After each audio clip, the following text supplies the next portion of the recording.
Hello, hello, good evening, welcome back. Welcome back to Dragon Age 2. Hi Kylie, good to see you. Alright. The Mass Effect 3 demo is here. We can play 2012's most anticipated game. Oh my god. I love that, in case you're just wondering, that was down there, over in that corner. We have the newsreel. We have the newsreel from 2011. Hey Kevin, good to see you too. Good to see you. Thanks for coming by. Drinking tonight. If you guys have anything, I've got a Rob Roy. I know my signature cocktail. I love this thing. Delightful. It's essentially a Scotch Manhattan. It's Scotch, sweet vermouth, and bitters. Optional orange rind, which I don't happen to have. Orange is zest, I guess, technically. And optional maraschino. So basically, it's the Scotch Manhattan. Technically, a perfect Rob Roy is equal parts sweet and dry vermouth, which I don't keep dry vermouth in the cabinet, so sweet it is, which is just fine, if you ask me.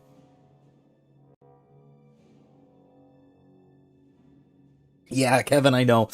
Kevin says he misses seeing me on the Book of Faces. Yeah, I know. It's probably, honestly, it's probably healthy for me to be stepping back from it a little bit anyway.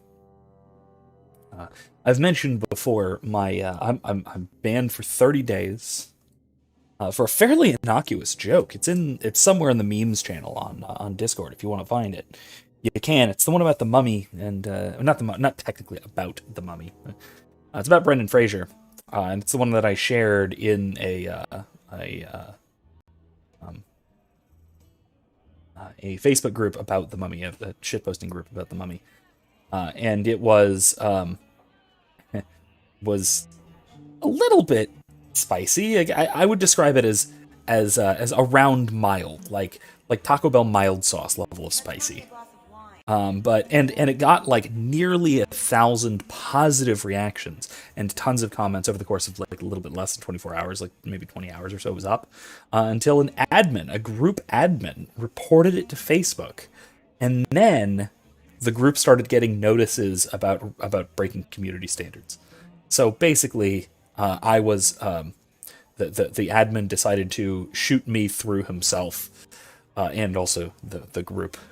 So that was interesting. All right, well, let's talk to the madam, because we're doing some investigations in here. I am not rubbing Hubert's feet again until he bathes. Disgusting. Gross. So yeah, we're here investigating a couple of things. One is the Missing Templars, which I believe is what we're talking to her about. Need something, honey? Yes, the Missing Templars. So let's see what we can find out there. If you recall, there are Templars missing due to something having to do with demonic possession. We don't exactly know what. There was a suspicion that it was some kind of initiation ritual, but not really, apparently. Not according to Cullen, at least. But yeah, my new alt account on Facebook has also been basically disabled for now going on a week. Hi, Manfred, welcome. I'm basically every feature has been temporarily disabled, so it's is I think the technical term. A couple of Templar recruits went missing. They were last seen here. You'll have to be more specific. We do a lot of business with the Templars. Wonderful. So follow-up thing. Everybody let me know how the sound quality is. I switched to a different noise cancellation software, so if that manages to cut out the clicking noise, that would be wonderful. I don't have super high hopes for it. I with the microphone and mouse combination, I usually wind up with some clicking. Let me know if it's better though, if it's worth the extra CPU strain to use this one. Kevin says, since you've been away, there have been 2 local groups in my area speaking strongly and organizing protests of mandates. Awesome. One is parents and one is healthcare workers. But you might be delighted. I am positively delighted. I love to hear that. I really, really do.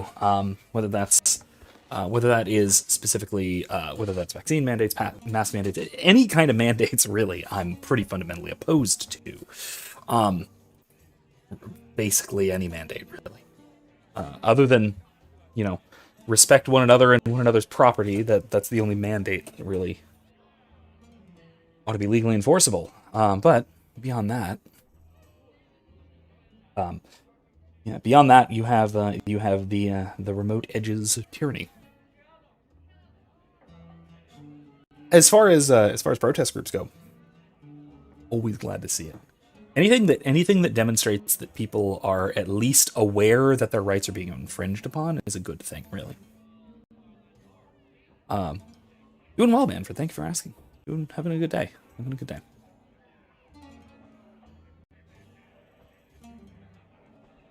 Mostly around home, playing with the kids and such. One thing I did happen to watch today. If you haven't seen it, or if you don't follow him, Mauler, known on YouTube as the Long Man, released a video on Black Widow today.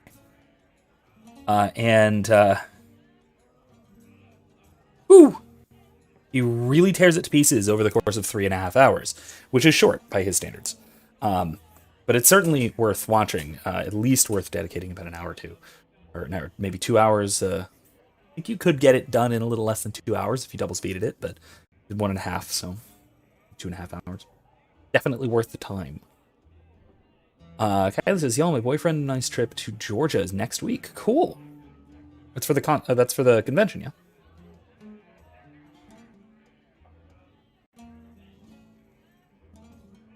We have a lot of missing Templars. If we don't act quickly, we may only find corpses. Now, no need to get all dramatic on me. Let me look through the books. Wilmot, Karen... That is an incredibly fancy book. Here we go. For Wilmot documentation for a whorehouse. You sure he had time to be a Templar? Oh, God. The both of them last saw Iduna, the exotic wonder from the east. Oh, Manfred says, "I'm getting ready for the military, physically training." Nice. That's quite the stage name. It sounds better than the tramp from Darktown. You should hear what some of the others are called. God. Is there anything else you can tell me? Honey, I could write volumes on the things I know. Unless you want Wilmot's favorite position, I think you have what you need. No thanks. You didn't hear any of this from me. No clear? thanks. Alright. Well, oh, hi. Ferelden, are you? We are not a charitable organisation, Sirrah. If you cannot pay, you will have to take your lonely self elsewhere. Is that clear? Wait. What exactly are you paying for? I was busy trying not to touch anything in honey. here. 2 sovereigns for premium service, 1 sovereign for standard service. 50 silver and someone may touch you. Briefly. Let's not. Let's really, really not. Why is this sprung upon us by the painted madam? It says Yas. Yas or yes? Yeah, no, it's Yas. On the way up, we were going to stop at White Oak Farms in Georgia to explore, because it's home to one of Mom's favorite beef brands. They use literally every bit of the animal for selling candles or meats. Cool. Very cool. Beef tallow candles. I really dig that. No. I'm not interested. Of course. Yeah, not my thing, really. Poverty had nothing to do with your decision, I'm sure. All right. Well, let's go see this.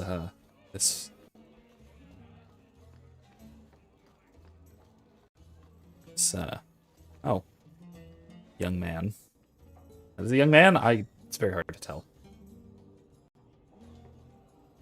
You're gonna have to give me one moment.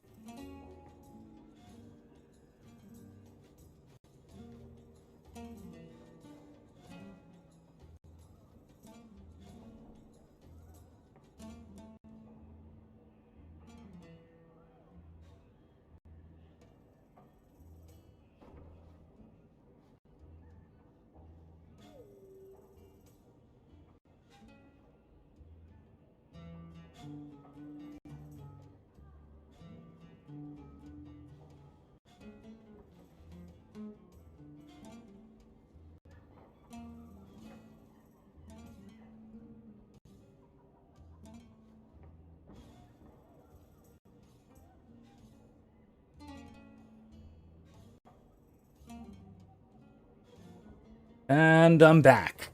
I heard wailing and gnashing of teeth from Saoirse's room. I wasn't sure if it was an injury or just her being upset that she has to sleep. It was a little of both. She pinched her finger in a toy cash register. Again, third time this week. Might be the third night in a row she's done this. She's fine. Don't worry. Okay.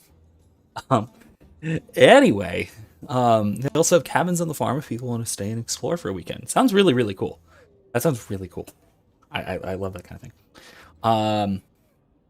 Manfred asked just a random question, but does anyone here do genealogy? My great aunt did. My great aunt did a hell of a family tree of our family on my dad's side. Apparently traced our family back through indirect descent to William Wallace. On the McCoy side, as it were, which is derived from McCaig, which is part of MacDonald, from up northern Scotland and out into the Hebrides.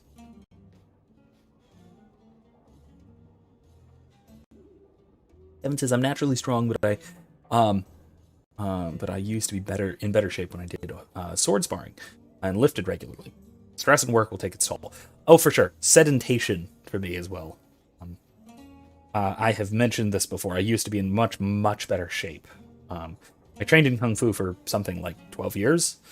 And then did LARPing and sparring and all kinds of stuff like that all through college. I move around a lot less than I used to, as is the way of things when you're hitting late 20s to 30s kind of thing, typically. Today's my rest day, but I'll make an exception for you. Ugh. What can I say?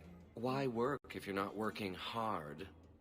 Jathan, have you Stop. seen Ninette lately? Ninette? Not for several weeks, which is a shame. I enjoy her company. I hear she finally left her worthless husband. Good for her. I just wish she'd said goodbye.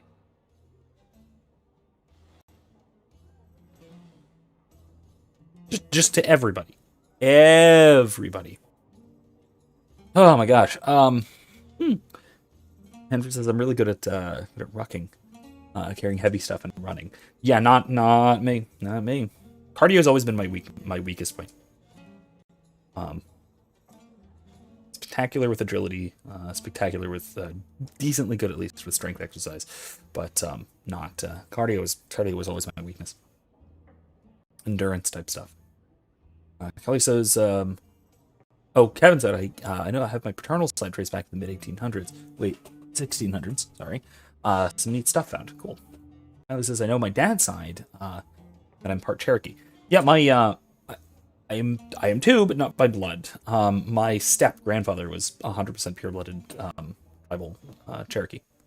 It's really cool. I didn't grow up with him, knowing him too well. He died when I was relatively young, though.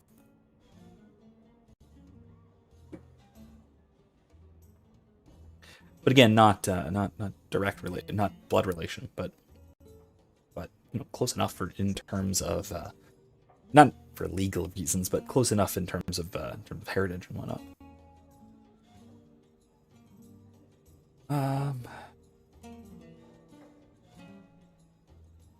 Do you think Ninette has come to harm? I hope not. Everyone loves Ninette. Sometimes twice a night. Ghislaine's the only one who might hurt her, and he doesn't have the balls for it. Smashing the bonk button. But yeah, it's everyone is hornier than a two-headed ox tonight, Kevin says. Not exactly. We are in the brothel, so that's to be expected. And now, also, to remember, we're not asking him about the Templars, we're asking him about the missing wife of the overly clingy husband, who is suspected to have killed her for the money. Which may have happened, we'll see. Yeah. Manfred says, my mom's side are mostly from Chorley, Lancashire in England. I have a very small amount of English in my dad's side. My dad's side is a little bit of sort of most of northwestern Europe. There's bits of French. There's a lot of the UK.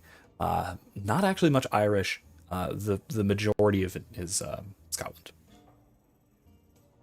I think it was my granddad's grandmother that was full Cherokee. It's a ways up there, but still, it's still there. And again, it can be interesting to look into for heritage's sake. Did she tell you she left her husband? No, I just hope that's what she did. Ghislaine only wants her for her family's wealth. Ninette's a jewel. Elegant, worldly, just the perfect level of depraved. Ghislaine doesn't deserve her. Could we I need to finish this up and knew leave. about you and Ninette. Did he talk to you? The man is incapable of talking. He came here, yelled at me, called me a dirty knife ear, among other things, and accused me of corrupting his wife.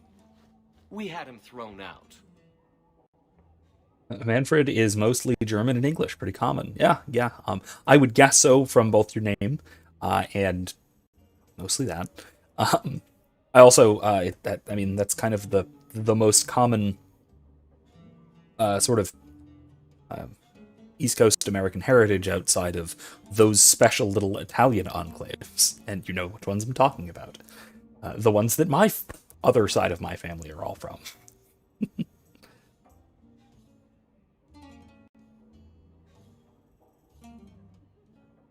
I'm gonna regret this. Were you hoping Ninette would leave Ghislaine for you? Of course not. I know my place. I offer a service, that's all.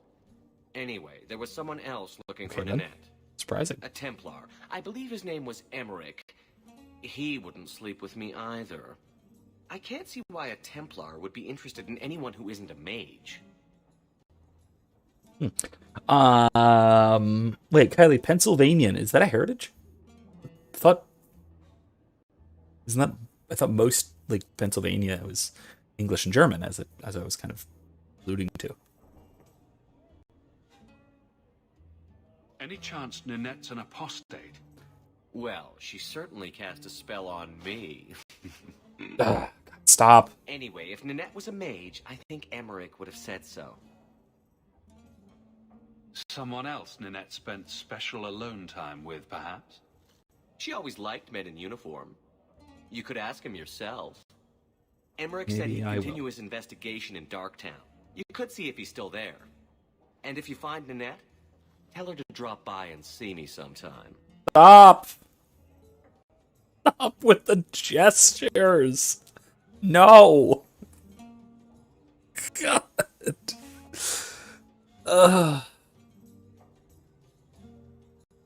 Kylie. Yeah.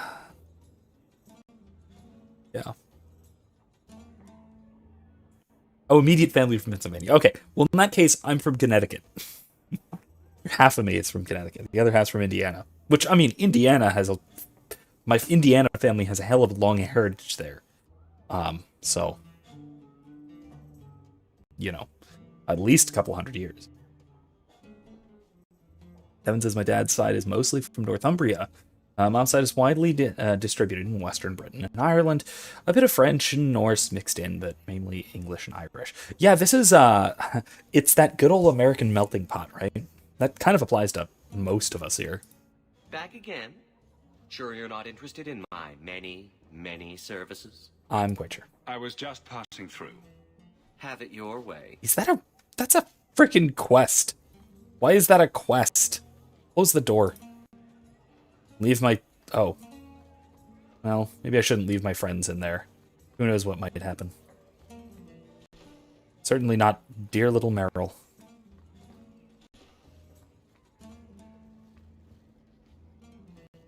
Okay. Memphis, my immediate family is from West Virginia. They've been there a long time. Did I say Appalachia when I said English and German is common? Because I should have. Darn.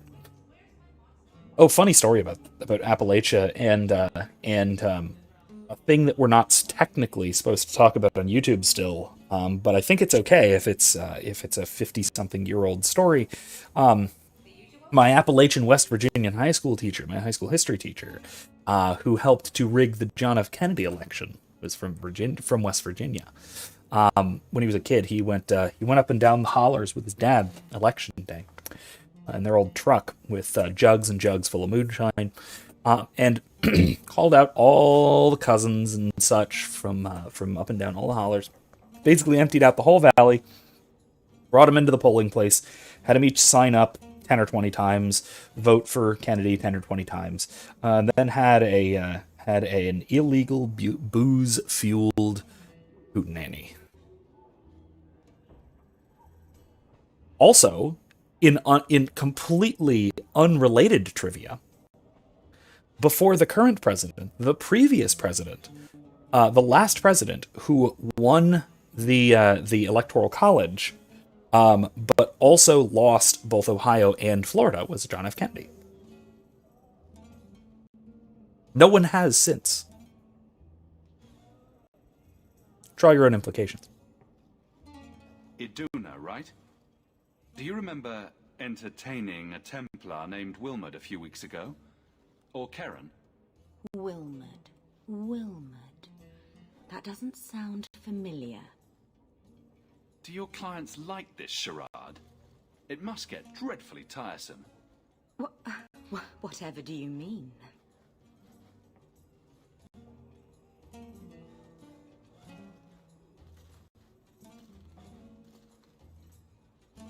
Questions are boring. Why don't we have some real fun? Hawke, go easy on this lovely creature. You should listen to your friend. No! Oh my gosh. Kevin says, family history is fascinating. The original guy that emigrated to the U.S., actually the colony of Virginia at the time, was a shipping merchant turned tobacco farmer and cooper. Neat. We have to ask her about Karen. What's your problem? Yes. But certainly there's no harm mixing a little business and pleasure. Just everybody. Everybody line up. Yeah, I'm gonna get the stick. I should have remembered this is where I was, thought of this in advance, and had my shillelagh here ready. Hit the screen. I'm here on business. Karen. Wilmot. Answer one of my questions first. Who told you about little old me?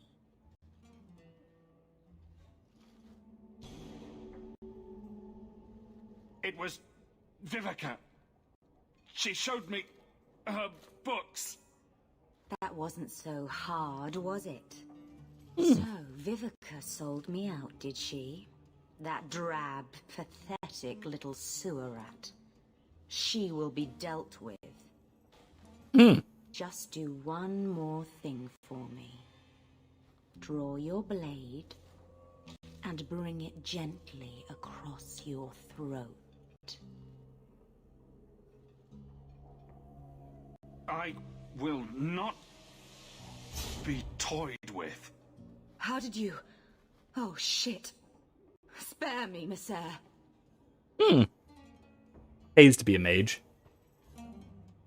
Manfred says, one of my American ancestors was, in fact, a cavalry captain in the War of 1812. He was also the head of a huge family, which through generations has thousands of people in it. To be pedantic, most do. But most don't have the carefully traced family trees and pedigrees to prove. So she's some kind of a mage. And good thing we are. Kelly says, y'all need to send positive vibes and luck to my boyfriend. The universe works. Where's though? He's going to be in for his GREs this week before our trip, and he's sort of nervous, but he studied his ass off for this all summer, and I know he's going to pass. Absolutely. That is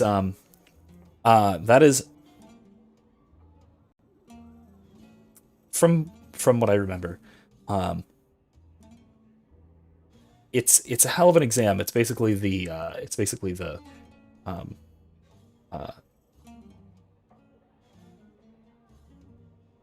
it's the standardized test to end all standardized tests, And the only from what I know about it, the LSAT is basically the only standardized test that is more purely logical than the GRE. GRE has literary elements to it for grad school because you need writing and such. Oh, Eric was 3 minutes behind. Oh, okay. Welcome to the proper time zone.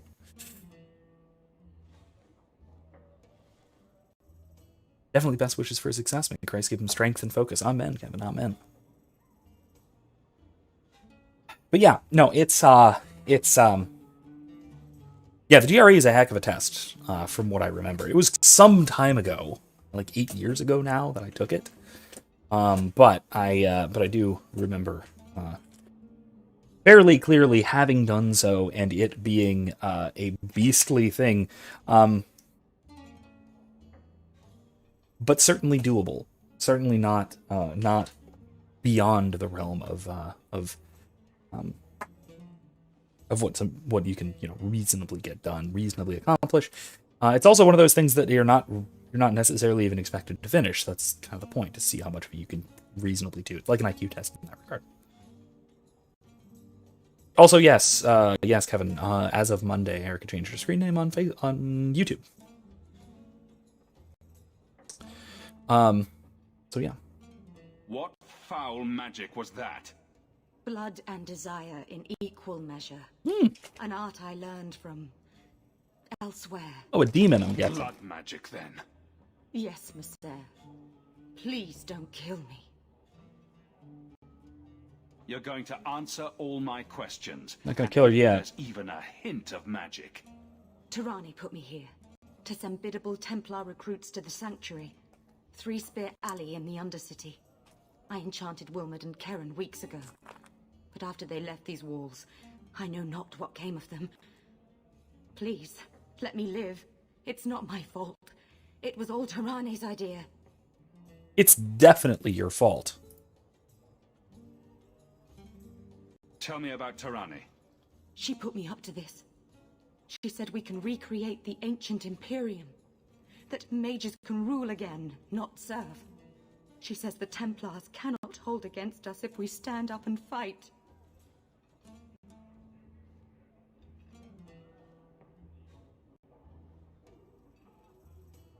So is she Tevinter, or is she just kind of idolized Tevinter? It's hard to tell exactly. Manfred says, does anyone have any ancestors in World War One? I actually don't. Or two, actually. I don't have none of my direct ancestors, at least. I'm not sure about indirectly. But none of my direct ancestors fought in either of the World Wars. I have a great uncle who was in Korea. But that's about as close as it gets for me. It's the only real family history of soldiery. And I have another great uncle on my other side who was was not active duty in any of the major conflicts, but was an aerospace engineer for bounced between NASA and the Air Force. Tell me about Tirani. Oh, we already did that. She says the Templars cannot hold against us. This base of yours, how many other mages are there? Any other defenses? People go in and out all the time. Sometimes a handful, sometimes more. There are traps. Magical traps. There's a hidden switch at the front. It turns them off. That's really good to know. That's all I know. It's really good to know. Thank you. Good, handy advice. Ellie says yes. He's been... well, he said yes, but I didn't want to say that. I already did, though. He's been studying literally all summer and has applied to a master's program. What he's told me, it's a beast. I'm glad I'm going to apply for SOU masters. They don't require GRE scores. Wow, really? I didn't realize that. I mean, it is a beast. Don't get me wrong. It really is. But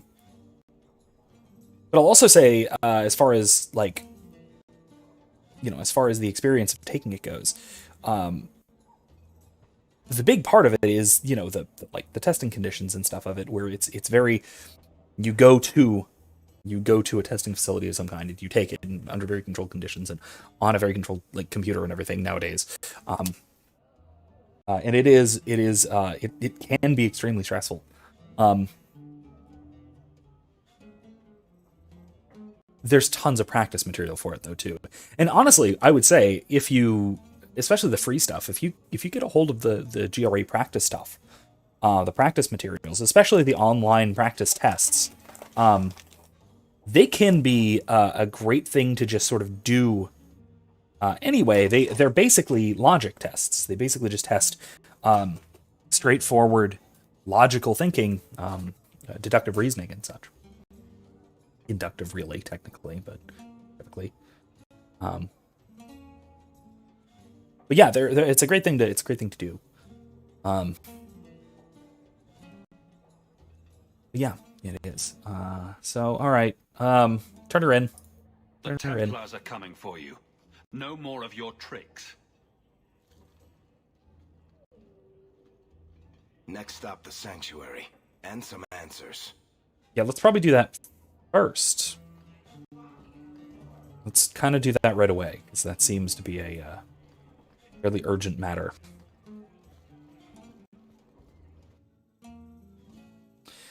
And it says one of them is 87th Engineer Regiment, American. Another was in the British Lancashire Fusiliers, the lineman.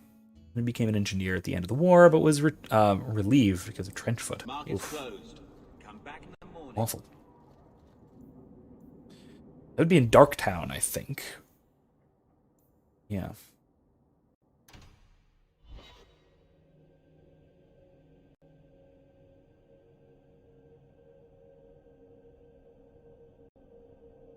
Speaking of test conditions, though, I have a big, I guess I would essentially call it a public service announcement, really. That there is, so a lot of people are going back to school nowadays. Some of us are.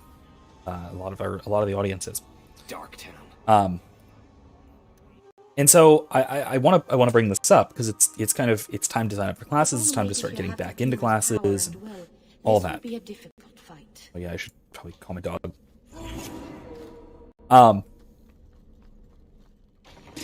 Oh god, no. Oops.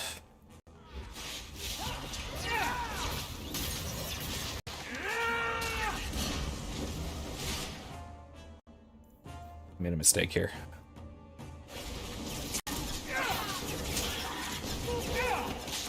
I have trouble with numbers. I don't have trouble with numbers. Do I? I don't think so. Not really. Not really. In fact, I'm actually fairly decent with most numerical type of stuff. I was always fairly good at math. I just never enjoyed it very much.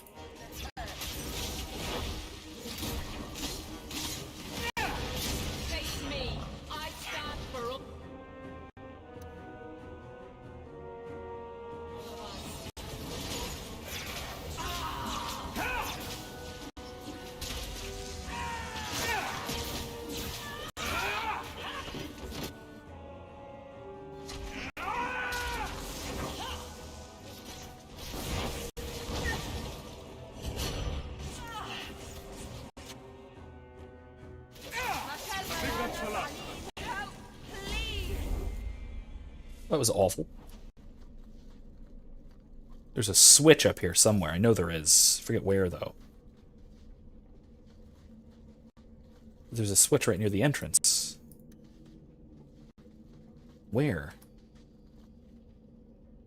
I'll find it eventually, I'm sure. Anyway, so teasing events. Oh, I read that as not 87 rather than 97. Did I really? Oh. Because it's over there and it's small. That's all. That's all it is. Anyway, so let me actually talk about this. I'm going to stand here still for a moment and talk about this because this is a big deal. It's really something I want to bring up. So one of the big concerns I have with any given school year, especially for college students returning, this really unfortunately even applies to a lot of high schoolers, and God forbid, at least some even lower down age-wise. There is if you're in college currently, you may have heard of this. But if not, I'll kind of give a brief introduction to the kind of thing that I'm talking about. So in the last couple of years, there's been an increasing and unfortunate trend towards a piece of teaching software called Proctorio. The reason I put teaching in scare quotes is because the software does not aid in teaching. It substitutes for good teaching. What it is it's to, as the name implies, proctor exams and other assignments. Originally, it was designed exclusively for exams and things like standardized tests, things like the GRE, but has since crept its way into all sorts of assignments in a lot of, especially large-scale universities where you have a lot of take-home assignments, a lot of take-home exams for especially large classes. It is absolutely unacceptable. What it does is it commandeers your computer's recording software. So your webcam, your microphone, and all of this, everything, and also screen captures, mouse movements, keystrokes, everything. It is effectively comprehensive spyware, the kind of thing that conspiracy theorists think, maybe correctly, maybe not, that the government is putting on your computer. It's that. You're just required to voluntarily install it on your own personal computer in your own home or dorm room, as the case might be. And so it's for the purpose of tracking what you are doing while taking exams and while doing assignments. It's ostensibly to prevent cheating. Right? Okay, I'm all for preventing cheating. I'm a big opponent of academic dishonesty. Fine. However, when it gets to the point of actively recording all students, monitoring their computer activity, monitoring their keystrokes, monitoring the state of the room that they are in, and giving active warnings when you look away from the screen during an exam, or when the lighting in the room goes above or below a certain level, or when there is movement in the background, or when there is background noise. Or literally, I don't know if I said this, but I need to emphasize this. When the movement of your eyes leaves the bounds of the screen. So if I do that, you might not have even seen that, but the software can. And the software can report the number of eye movements, errant clicks, mouse movements, keystrokes, all of these things directly to the professor. And also can and to the administration and directly to anyone who it is assigned to report to. This is a gross, and quite frankly, gross in terms of excessive and also in terms of disgusting invasion of student privacy. And it should never be acceptable. My advice is always, if you ever are considering signing up for a class, find out if Proctorio is required. If it is required, do not sign up for that class, and make sure that everyone involved knows precisely why you are not signing up for that class. So that includes the professor, that includes the department, that includes the administration, that includes the registrar's office, that includes your advisor. Everyone should know that this is precisely the reason that you are refusing to take a certain class. This means, and I would go so far as make your own judgments about this, but my professional advice on this, if your major or department requires Proctorio for a required class, change your major. If your university requires it for a Gen Ed required class, transfer. This is one of the most extreme invasions of student privacy, and it's one of many, many things that have been happening right now, but this is probably the worst example of it. You're effectively installing spyware on your own computer. and invading the privacy not only of yourself, but of the other people in your household, or room, or whatever the case might be. And it is disgustingly normalizing the idea that your own personal space is not your own. That other people have an unrestricted right to view entirely your own space and your own time. This is normalizing things that should never be normalized. Any professor who requires this should be ashamed of themselves and should be drummed out of the profession. Any administration who requires this should immediately, well, stop requiring it, first of all, but should immediately see consequences. Whether that is students withdrawing from classes, students withdrawing from universities, parents pressing legal charges. Anything that can be done should be done to make sure that this stops now.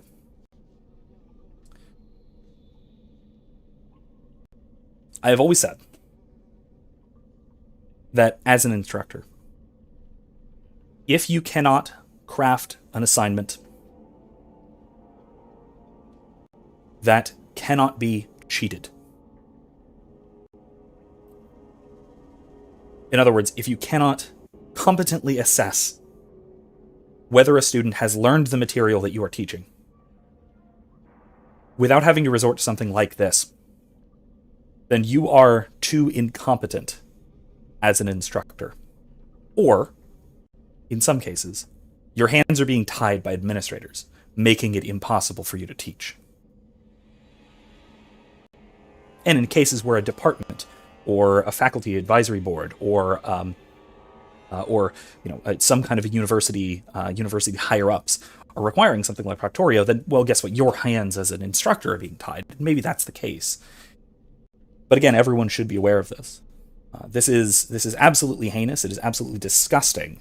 And again, anyone who voluntarily uses this proctorio or similar software, there are a few other things that do similar things. This is one I'm familiar with. Anybody who voluntarily does this should be utterly ashamed of themselves and should be absolutely drummed out of the profession.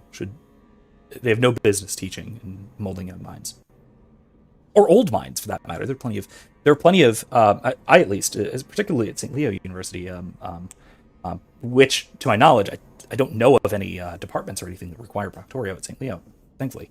This is, like I said, a bigger problem at larger state universities where they have very, very large lecture classes. But particularly at a place like St. Leo, I have a lot of non-traditional students, older students who've come back to college to get a degree and such. And the kind of invasion of privacy that represents when they are people with families in their house is absurd and obscene, because it almost necessarily involves the active recording and sharing of the private environment of children.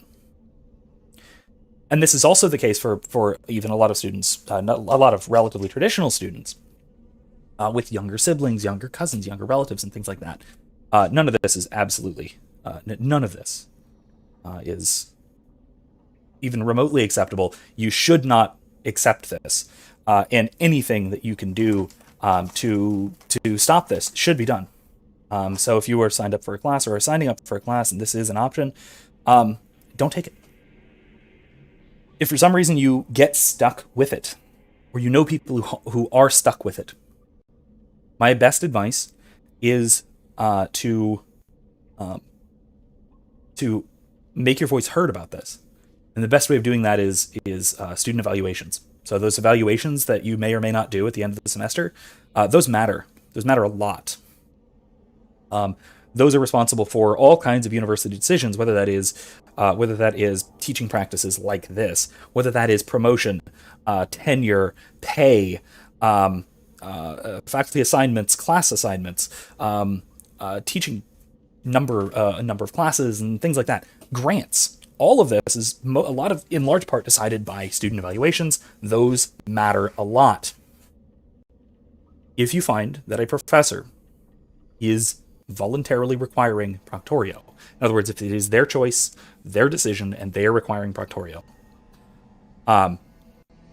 straight zeros. Fail them on their evaluations and encourage your entire class to do likewise. It will hit them directly where it hurts, and they will know precisely why. This needs to stop, and anyone who experiences this needs to stop it. I have encouraged my own students specifically to do this, and I do continue to encourage this kind of reporting and such on this unacceptable kind of behavior. I encourage reporting on it going forward as well. Anyway, that's my PSA for tonight. That's my serious talk. I'm actually a professor. I do this professionally, and I have very strong professional opinions about certain things in my field. This is one of them, and it happens to affect a good deal of my audience, who a lot of you guys are students. WizKid's not here. I'm concerned that he might have some such things as well, and he would also, I'm sure, have a similar overreaction. Justified overreaction. That's not an overreaction, then, is it? You get the idea, right? But yeah, none of this is even remotely acceptable, and it should be spoken out against at every possible opportunity. Anyway, and that is that is a piece of software called Proctorio. Spelled like that in the chat. Find it right there. There you go. Benford asks Mr. McCoy another random question. How often do people fail your classes? Complex question. This last year has been very strange. Under ordinary circumstances, very rarely. I have said this before, and it remains true. I have never had anyone fail my class, any of my classes, if they've completed all of the assignments. Never once. That is still the case. However, in the last year, I have had a literally exponential jump in the number of students who have failed or dropped. And if anything, I have made my classes easier to accommodate for the the stuff from the last year or so. If anything, like I said, my classes have gotten a bit easier due to increasing accommodations and things, concessions to the way things are currently in the world. But at the same time, like I said, I've had a quite literally exponential increase in the number of failures of students failing my classes or having to withdraw. And again, it's in large part, I think, from what I'm hearing and from what students are telling me when they do tell me, they're feeling overwhelmed. Not even necessarily by the course content and such, but overwhelmed just by everything going on. It's a mental health problem this last year or so. But yeah, I intentionally do make my classes relatively easy. And it's not my goal, and especially given that I mostly teach, I guess, lower level classes, right? So, like 1 to 200 or 1 to 2,000, depending on how your university measures it, like freshman, sophomore type of classes, gen ed type things, and introductory type things. And I intentionally make them relatively easy. So I will always say that people who fail my classes do so voluntarily. And it's because most of the time, it's because they don't complete the work. They just don't complete everything. They don't turn things in, or plagiarism. There's also plagiarism. There's always plagiarism. I've yet to go a semester without having to file at least one plagiarism report. Always happens. Always happens. Kevin says, I had a criminal justice professor that based his class on his lectures and short papers weekly. His lecture style was brilliant. He wove the subject matter seamlessly into his life stories. I try very hard to do that. I find it to be the most engaging. All of the best professors I ever had they did that sort of thing. Harley says, I've been in his class, mine. His class and teaching style gears everyone to pass because he's really good at explaining concepts. If people fail his class, it's normally because they don't do the work and don't study. Hey, look, it's exactly what I've just said. Who would have thought? Gavin says, I've never been in Vince's class, but judging on from his online lectures, I think you'd have to be severely stunted to fail. And like I said, it's not even being stunted. It's being, I hate to say lazy, but again, it applies. Really. If you fail my class, it's because you chose to fail my class. Ah, crap. Okay. Freezies. Fireball.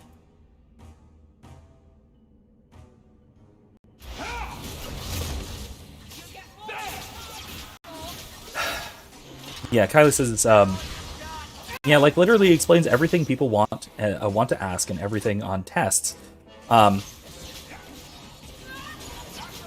Yeah, that's another thing. I don't do the whole, like, well, you're going to have to guess what's on the test. It's like, no, the test is designed not to make you fail, but to see if you actually know the material, so... Like, I don't give, like, explicit answers to the tests or anything. Like, I don't do that, or I don't give explicitly, like, here are the questions that are going to be on there. I don't do that kind of stuff, but I also don't need to, really.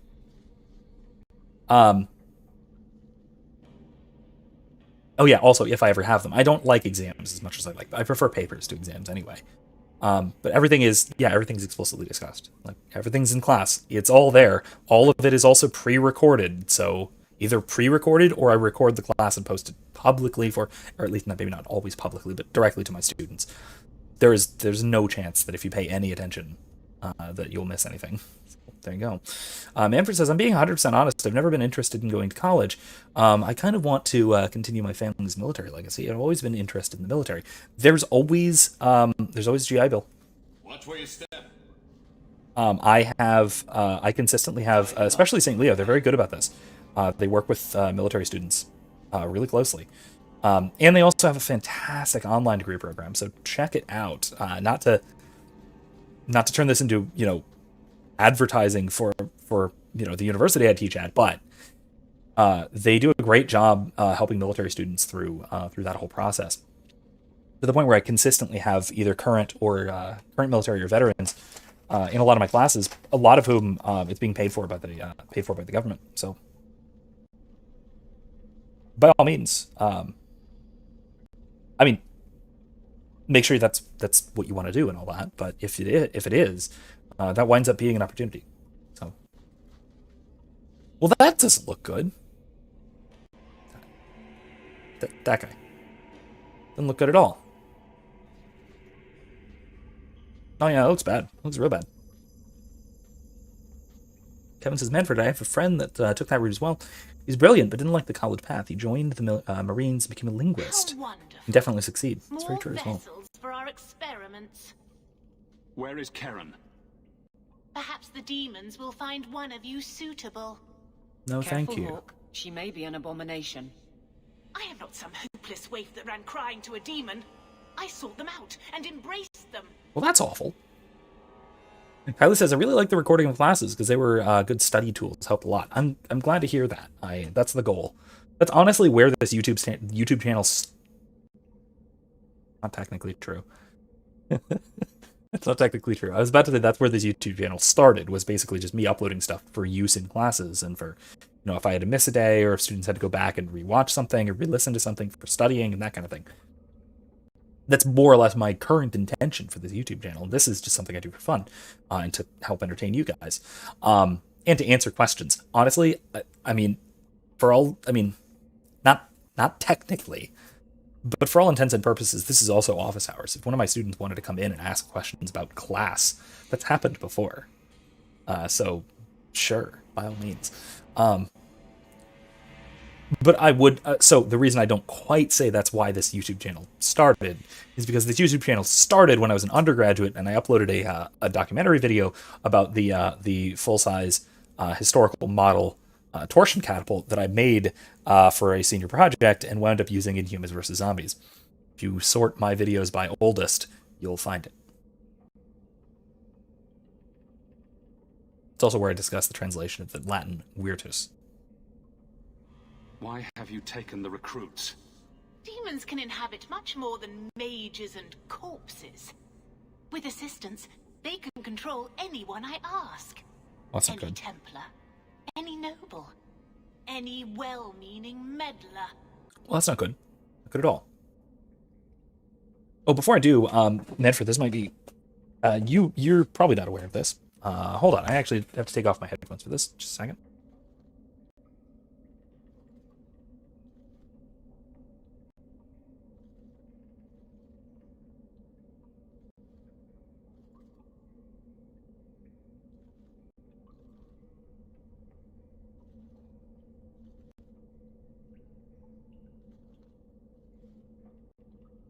Hi. Some of you guys might remember this. This, in fact, was a gift from one of my my veteran students from last semester. And it is the best, quote, introduction to a paper I've ever received. I've read it out before on stream. Oh, it's a nightmare. I'm working on getting it actually properly mounted on the door back here. Might do that later tonight or maybe soonish. But this is one of my favorite things I've received from a student, just because it's absolute silliness, and it reminds me greatly of one of the sillier things that ever happened to me teaching.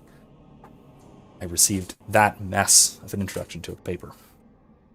Anyway, Manfred reminded me about that, asking about military and how continuing education and stuff.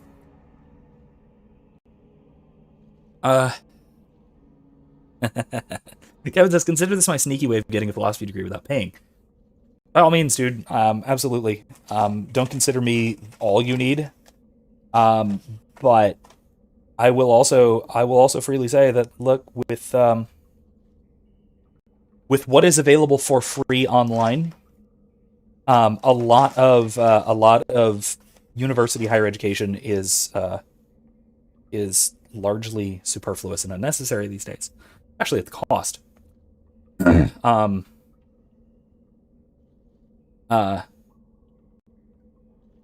Mounted, not that kind of mounted. What in the world is wrong with you, Kevin? Jesus. But no, it's okay, so here's the thing.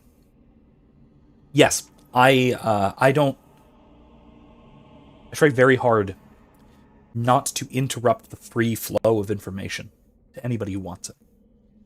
It's really one of my very fundamental principles as a philosopher, as an educator. And that's part of why I try and post as much material as I can online. But I will also say that I do think fundamentally the university does still have a purpose, even in today's day and age, and that is the role of the tutor. It is the private, personal, direct interaction and training that you don't get via watching lectures online, not to the same degree. And I do, to some degree, replicate with the live streams. And if you'll look here, go to ko-fi.com/Professor McCoy, you can pay me for that service, if you'd like. This also works kind of like YouTube Super Chat, so your message will pop up here. So feel free to do that if you want. If you do think that this is worthy of paying, especially Kevin, if you're getting the equivalent of a philosophy degree, you're not quite. But if you listen to me long enough, you'll eventually get something like the equivalent of an undergrad philosophy degree. Sure, fine. I am competent enough to teach, like certifiedly kind of thing. Competent enough to teach any class that you would need for an undergraduate philosophy degree, at least within the philosophy department. So there you go. All the major classes. So there you go. But eventually, maybe that'll wind up happening. I'll have stuff on just about everything you'd need. But in any case, right? So if you do want to contribute to that, it is right there. But in any case, it's this sort of thing, the direct interpersonal interaction that I think you don't necessarily get from online lectures, except for specific specific sorts of programs, degree program type things. Man, Mr. Stam, you looked young in your first video. Yeah, obviously, that was like 9 years ago. It was young in my first video. In fact, I was even younger before that, if you can believe it. Anyway. But yeah, no, it's, Hey, Kevin says, hey man, you taught me how not to be a fascist. So you're doing okay. I do what I can. And you bought me a chair, so I think we're even. If you turn yourself in now, the Templars may spare your life. The Templars! We will destroy their entire pathetic order.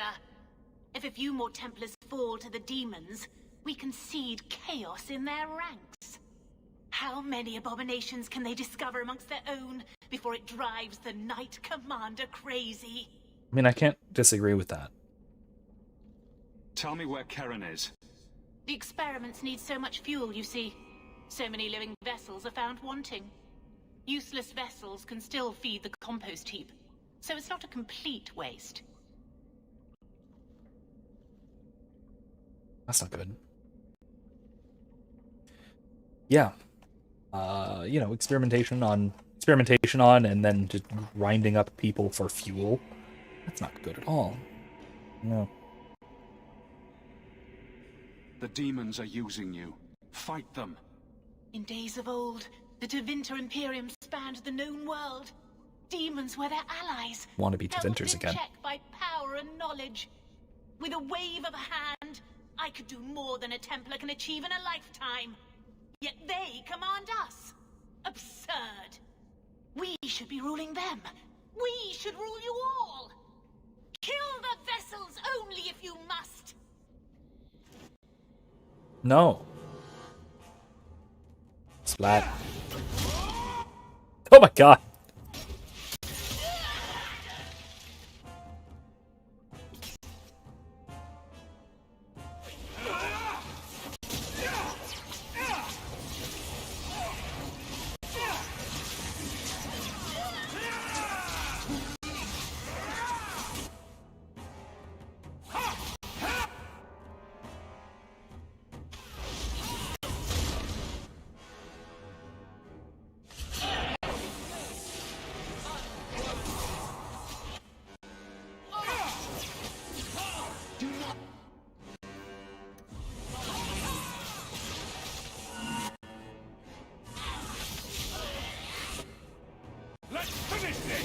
Uh-oh, Desire Demon.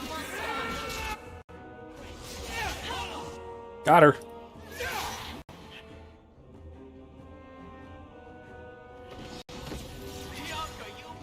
That was beautiful. You ming. Okay, alright, sorry buddy. Give me a second. Let me loot everything first. Okay.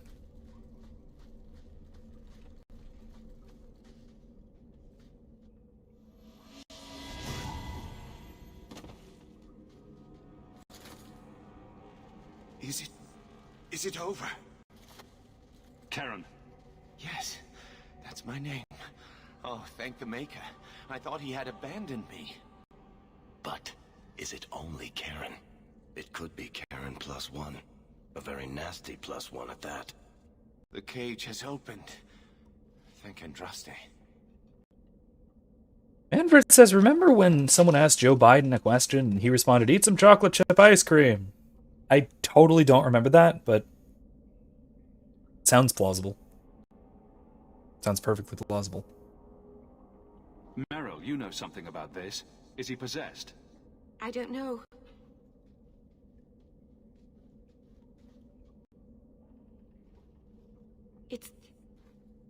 It's clean. There's no scent of demons in his blood. Okay. I love that she can figure that out. Like, that's great.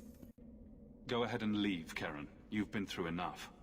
Don't tell the Templars. I don't know what they do to me. Please, I need to go back. Yeah, Manfred, definitely link that. I look forward to seeing That's hilarious. I must go.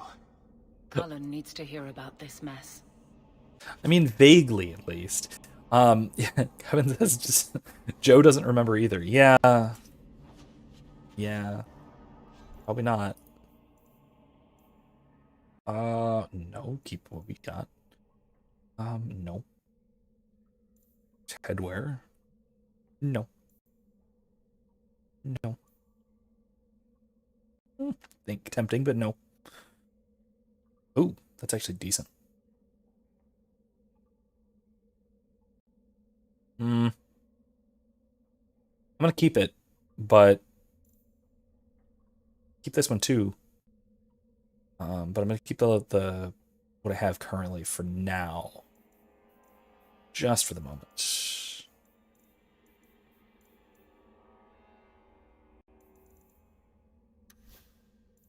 No more rings, huh?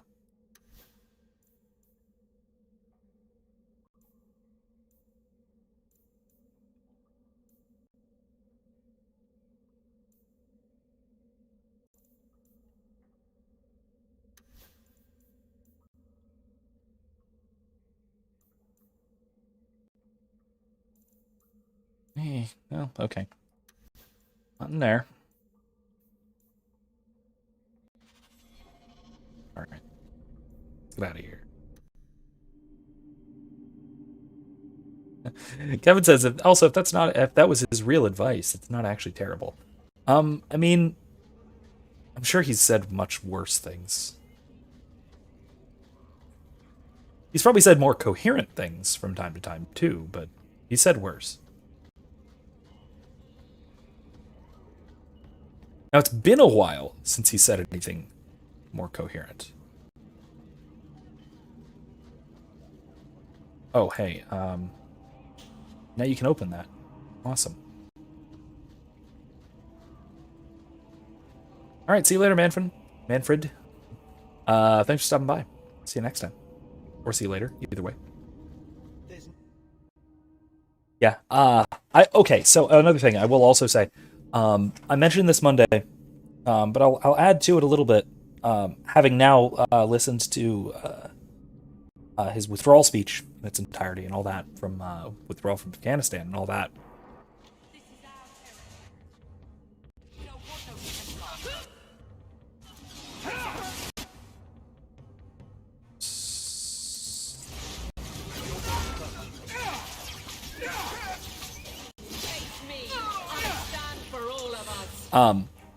I have to say that based on his speech, but then also just based on actually withdrawing from Afghanistan, as almost tragically botched as it all was, which it certainly was, between that speech and actually withdrawing from Afghanistan, that... I thank you, oh, wait a second. for coming along when you did. I am Emmerich. Just the person I was looking for. I need to speak with you about Ninette. Ah, Manfred. de Karak's wife. Her disappearance interested me. I tried looking into it. However, the investigation has been a waste of time. Did you learn nothing? Most people just say she left her husband. This all started when Maren, one of our circle mages, disappeared. I found it odd. She was a bit older and hardly adventurous. Then I heard about Ninette and 2 other missing women. I had a friend who disappeared once. Turns out he was under my bed, drunk. Oh no, is this the quest that I think it is? What? I think the disappearances are connected, and I suspect foul play is involved. Before we get into this, I think this is going in an unpleasant direction. Very unpleasant direction, but we'll get to that. Anyway,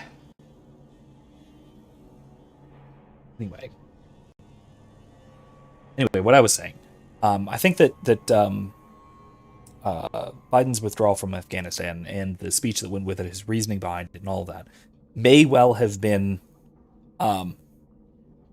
hilariously, tragically botched nightmare that it was it may still have been the single greatest and noblest thing he has ever done in his entire career. And I say that because we're finally withdrawing from an endless war 20 years later, one that we lost well over a decade ago. That has been an enormous waste of time, blood, and treasure. And if you don't believe me, look at it. If you don't think that the war in Afghanistan has been a tragic waste, look at the state of Afghanistan right now.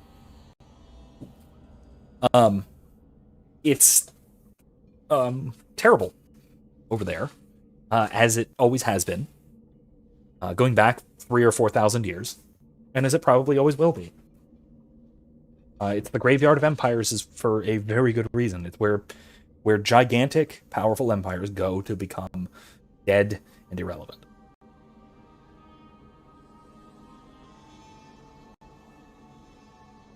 So, yeah, it's a horrible nightmare. It's probably, I mean, it's not like the Taliban taking over is much of an improvement over the puppet government we've had up there for a while now, because they've also been horrifyingly corrupt and unspeakably evil. But, I mean, it's not like it's good. Kevin says, imagine your most noble action being this incompetent. Yeah, I mean, look, you won't find me defending, at least not wholeheartedly defending, really any president. Hardly any even politician at all. But, you know, and like I've been saying for 4 years now, like I've been saying for 2 years at least, I think that Donald Trump was the best president of this century, but he's also a terrible human being and should be in jail for war crimes for the rest of his life. The bar is just that unimaginably low, right? Like, Joe Biden's greatest career achievement is like, you know,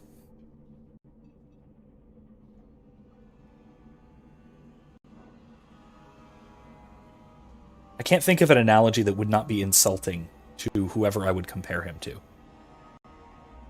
It's that bad. But, praise where it's due, right?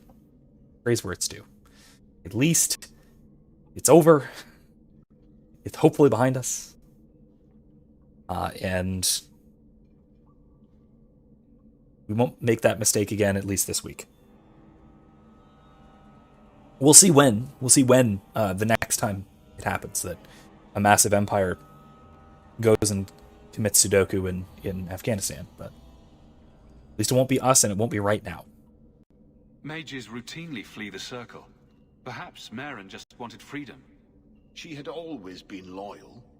She received lilies from an unknown suitor, and some of us thought she may have gone to meet him. Perhaps her disappearance is linked. Doesn't the Circle use phylacteries to keep track of its mages? We followed her phylactery to a foundry, but found nothing. I had heard of sympathizers smuggling mages through Darktown, so came here hoping to pick up the trail. But no trace of Maren. And as you've seen, asking the locals hasn't made me very popular. So the phylactery can't trace you down. Precisely. That's good to know. Have you mentioned any of this to the city guard? They say there's no proof the disappearances are connected. Also, this is definitely the one I was thinking of. Home, that it happens all the time. If you've played this game, it's that quest. That quest. I can't say any more. I really can't, without spoiling anything. But it's the one that involves someone. You know who. And you know what happening to you know who. Ah, Kevin, don't say that. I don't want to hear this. It says we're going back in less than a year. In some capacity, we're going. Don't say that. I know there is still counterterrorism going on, or set to be going on, but I mean, it is a full withdrawal. That does actually make it both politically and tactically, right? Not tactically, strategically, relatively difficult to go back in. But, you know, on the bright side, it certainly gives me hope for opposing... it gives me... Oh, excuse me. It certainly gives me hope for opposing tyrannical governments and, you know, U.S. occupation. That's good news, I suppose. People don't just disappear. Perhaps they were murdered or kidnapped. We found no bodies, no ransom notes. Those women just vanished. Can I assist your investigation? It's no longer my investigation, Sirrah. You may take over if you wish. This battle showed that I'm no longer the warrior I used to be. I know when to walk away. Here. Take my findings. Perhaps you can make more use of them. I'm going back to the gallows. I'm too old for this. A foundry in Lowtown. I should look into that. Yeah, definitely.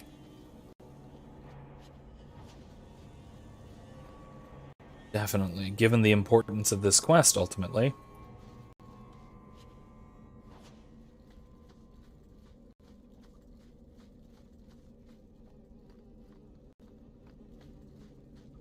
Seems to be several women disappearing under strange circumstances.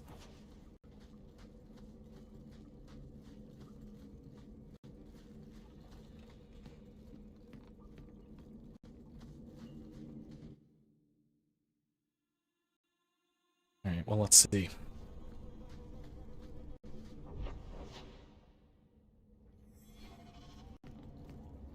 What is the Dark Town?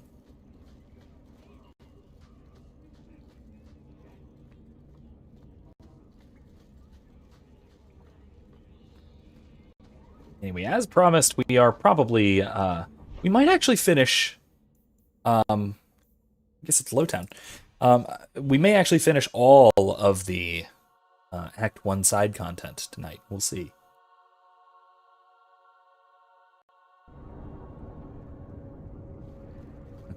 God, I hope you're wrong, Kevin, but I would really only offer one correction. So Kevin says, Biden's term will be shortened, Kamala will deal with the Lindsey Graham types, and they'll sell to the schmucks as a humanitarian action.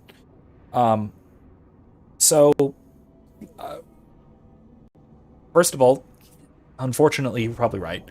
I hope you're wrong, but you're probably right. The one correction I would have is that Kamala would not sell it to the Lindsey Graham types. She is a Lindsey Graham type. She's a neocon. Like, the only thing that makes her a Democrat is her union connections and her skin tone. And the identity politics that come along with it.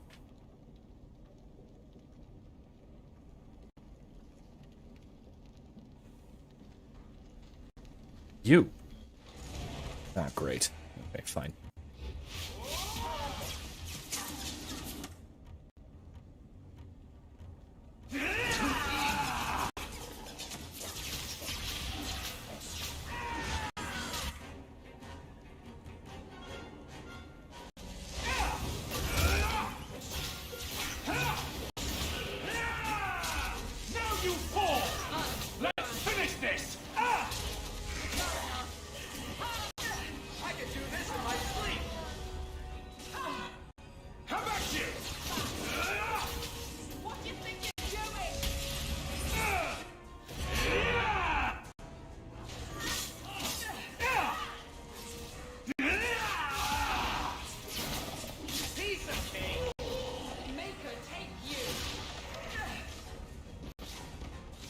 Not doing great here, health-wise.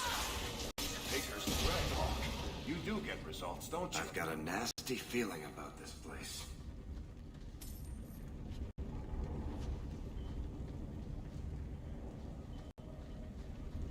Take the loot off of the Desire Demon. We'll go on forward. What are they trying to do? Ruin my boots? Oh, Schmucks is in the voters? Oh, well, true, yeah. Easy as pie.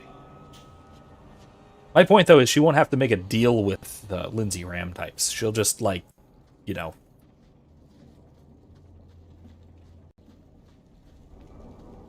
do exactly what they would want anyway. It's exactly the same thing that she wants.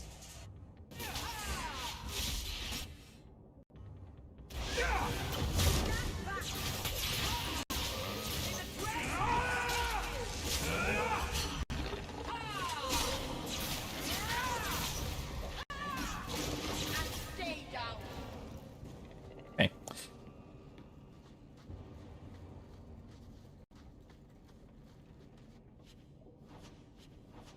I would make a joke about her begging on her knees, as it were. This doesn't mean anyone's dead. A severed hand, a ring, and a pile of bones. Emmerich will want to see this. That's very not good. I should bring the ring to Ghislaine. It might belong to Nanette. Yeah, probably.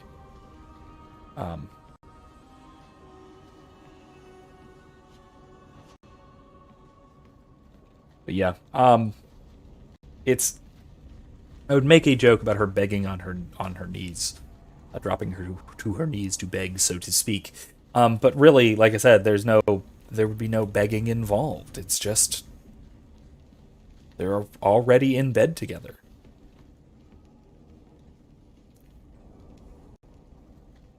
Not literally, of course. It's different.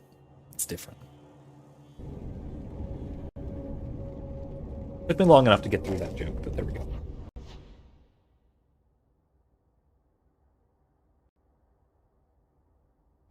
In case you didn't get the joke, there are very credible allegations that Kamala Harris got to her current political position by means of certain other positions, as it were.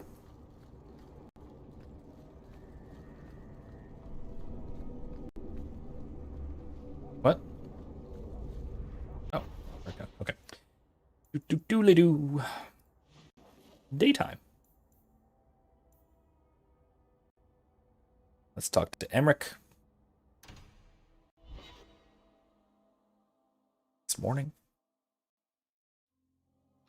Kevin says, I don't know if there's anything to it, but I saw a report that she was vocalizing loudly about it not being pinned on her.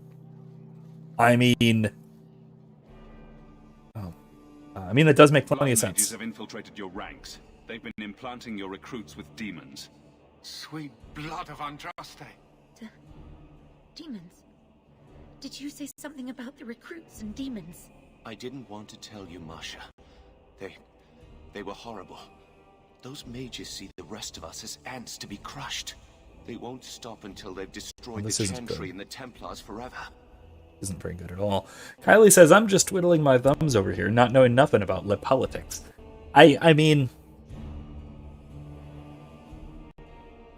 that's healthy. I will say, something that I've agreed with less and less as the years have gone by. I've observed politics. Plato said that those who decide not to concern themselves with politics, if you take it into context, those who think of themselves as too good or too smart for politics are cursed to be governed by their inferiors. I mean, yes, but we're all cursed to be governed by our inferiors. The modern democratic political process is basically a surefire way of finding the absolute worst human beings on the planet and then giving them the nuclear launch codes. That's it. And it's incredibly efficient at doing so. Unbelievably.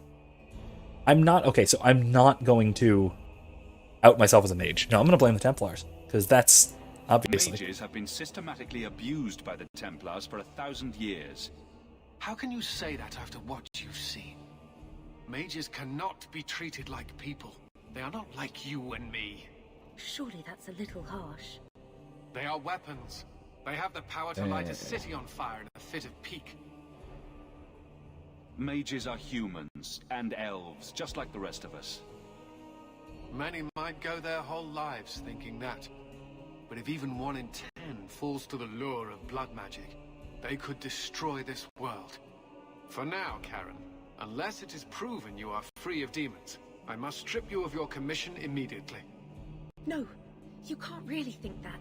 Karen's fine. He's safe. Please, sir. I tried to resist. I never took anything they offered. I need this position, or my sister can't eat. I've been training for 5 years. We conducted tests on Karen. He's not possessed. He can stay in the Order. I hesitate to ask what methods you used that you are so certain.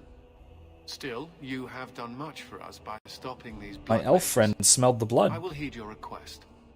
If he has shown no sign of demonic possession in 10 years' time, Karen will become eligible for full knighthood. Thank you, Sarah. Kind of a long time, but okay. But without a full knighthood... Understandable, I suppose. Karen's pay is so small. I do not know if I can reward you as you deserve.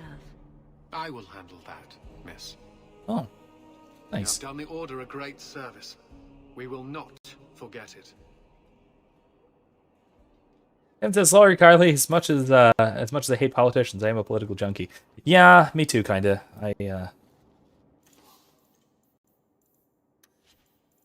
I do follow politics a lot more closely than I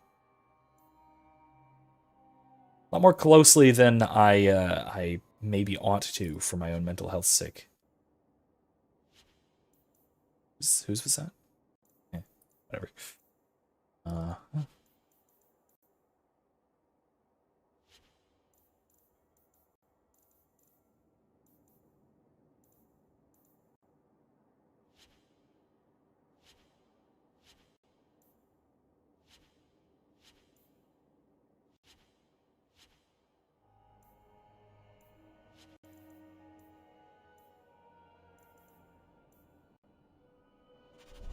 Whoop. Now it says, also, isn't that the normal joke or allegations made about women in politics? It's not a very cool joke in my opinion. And I kind of think it's invalidating a person's work towards their position. So normally you would be right, and I do think that it's kind of a joke that's over-applied. But like I said,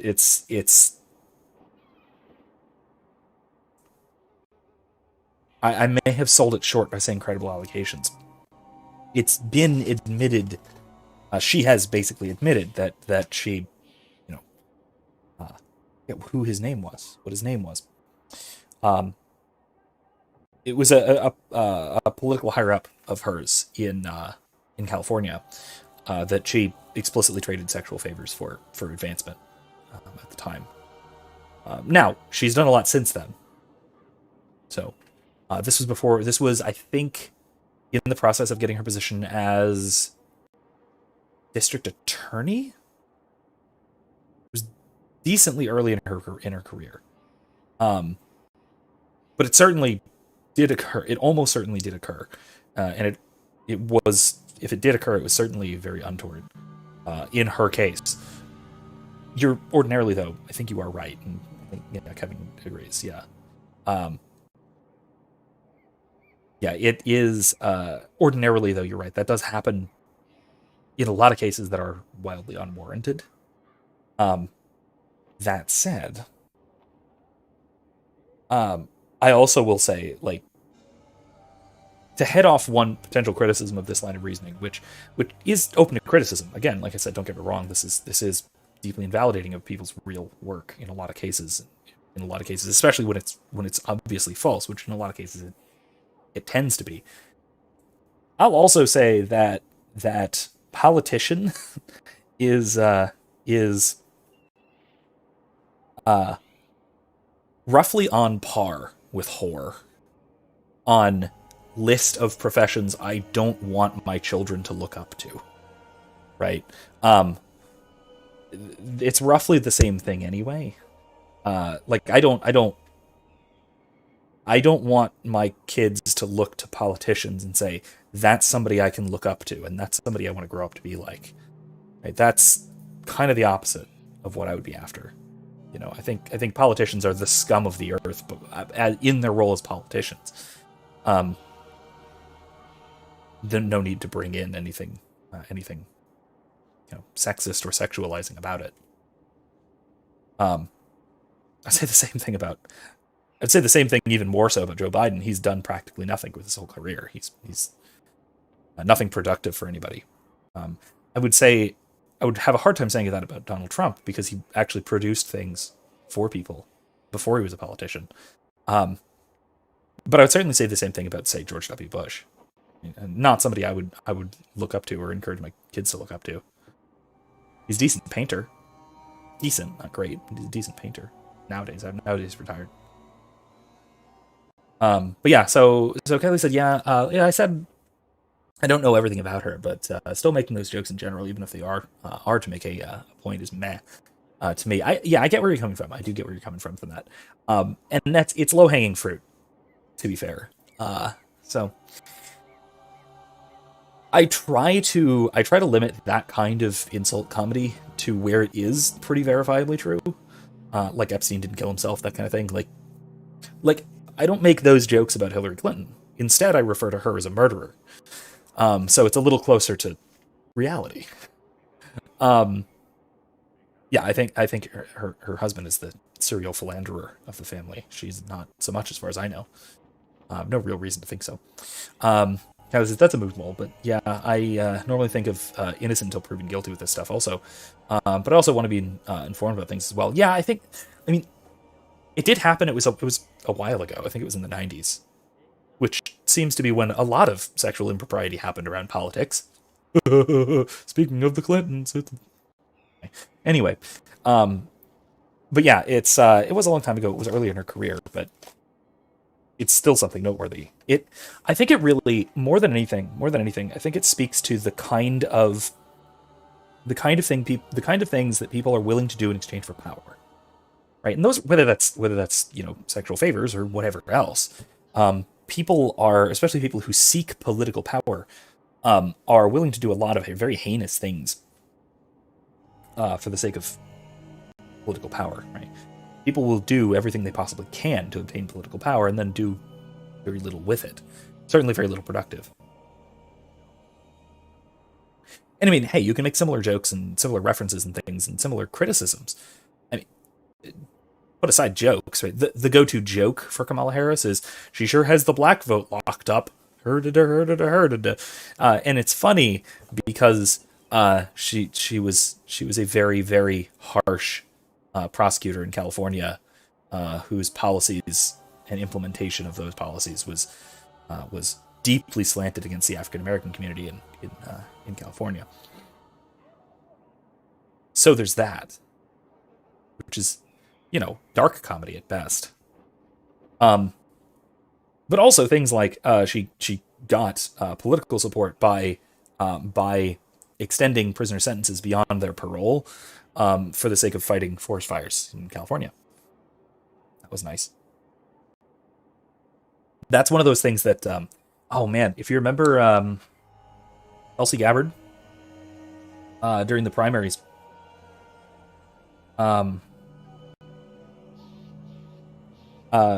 she basically tore to pieces, and it ended her campaign until she was selected as vice president, for pointing out a lot of that stuff. If you haven't seen that particular exchange, I'll put a link after the stream in the description and in the Discord, because it's really worth watching. It's a hell of a thing to look back on. But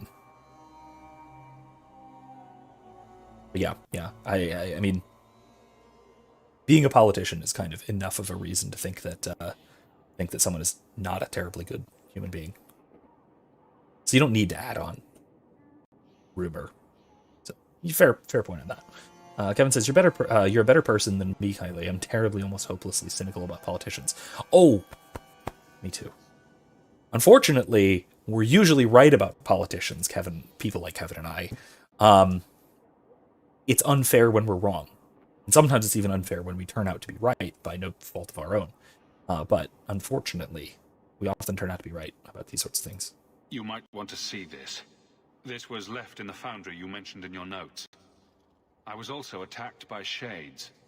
These are human bones.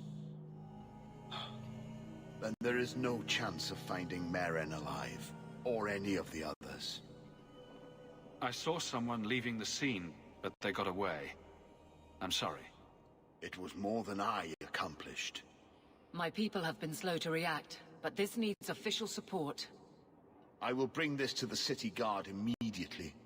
It should be enough to convince them the disappearances are worth investigating.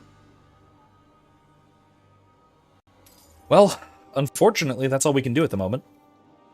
No more. No more to be done there. Maybe we'll catch him eventually, unfortunately. But, Kevin says, oh, well, now Tulsi is one of those rare politicians that makes me hopeful. The funny thing is, I have little in common with her, but she seems principled. I'll give you that. I'll give her that. She is probably... She does certainly seem to be very principled. She does stand by what she actually believes in, for the most part. Unfortunately, a lot of what she believes in is pretty heinously wrong, but she's a kind of Bernie Sanders-esque socialist in a lot of ways, but she has more integrity than your average politician, at least. Hey, didn't you work with the Red Iron? Yeah. See you later. I've 3 children to save. Hey, dude.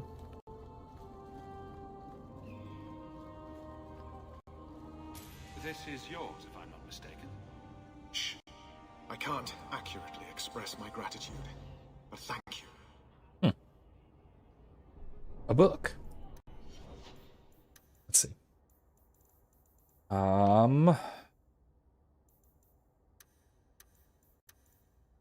That'll do.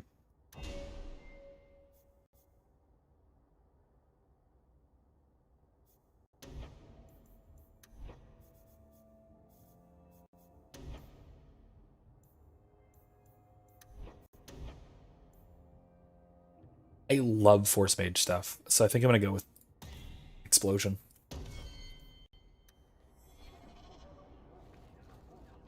I love the knocking people around stuff. It's just delightful.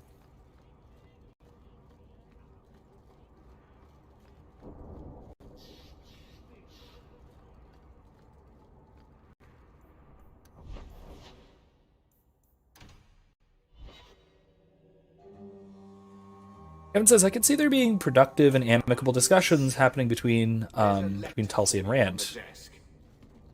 Tulsi Evan, Rand Paul, I take it you mean, yeah? Yeah, I could too. I could see that. I think they would disagree on a whole lot, like you were kind of alluding to. And even a lot with respect to what Rand Paul has been in the news about a lot, his sort of sparring matches with Anthony Fauci. All of which he's been vindicated about, by the way. But in any case, right? So, despite their disagreements, I think they could actually have reasonable disagreements.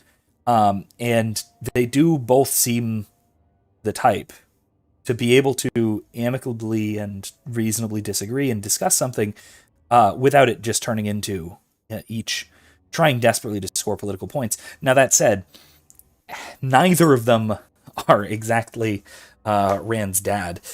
So I think both of them would willingly take their jabs in order to score political points. I think it would happen. Both of them probably would from time to time. But there's at least a good chance of that being productive. Kelly says, yeah, I know politicians aren't the most trusted people in their positions, and rightfully so, because the people besides the vote have been kicked out of being informed. But I like to be open-minded but guarded. And yeah, Tulsi Gabbard. She was a senator or congresswoman from Hawaii. And she ran for she was in the Democratic primary in 2020 or 2019, 2020. She was one of the front runners for a good while there. And she was by far the least bad option on that side of the ticket, and maybe the least bad option overall. Possible exception of Joe Jorgensen. Possible exception of Donald Trump. I don't know. It would have been an interesting runoff between her and Donald Trump. Really. It would have been a far more difficult decision. Really.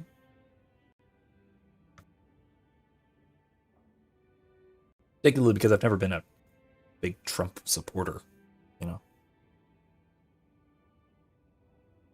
And this channel has the receipts for that. If you want to go back. Okay, so I understand you're in dire need of some coin. If that's true, I believe I have a proposition for you that simply will not be able to refuse. Look for me at night near the foundries in Lowtown. Sure. Super sketchy. I don't like it, but okay. Real sketch. Ooh, there's a storage bin.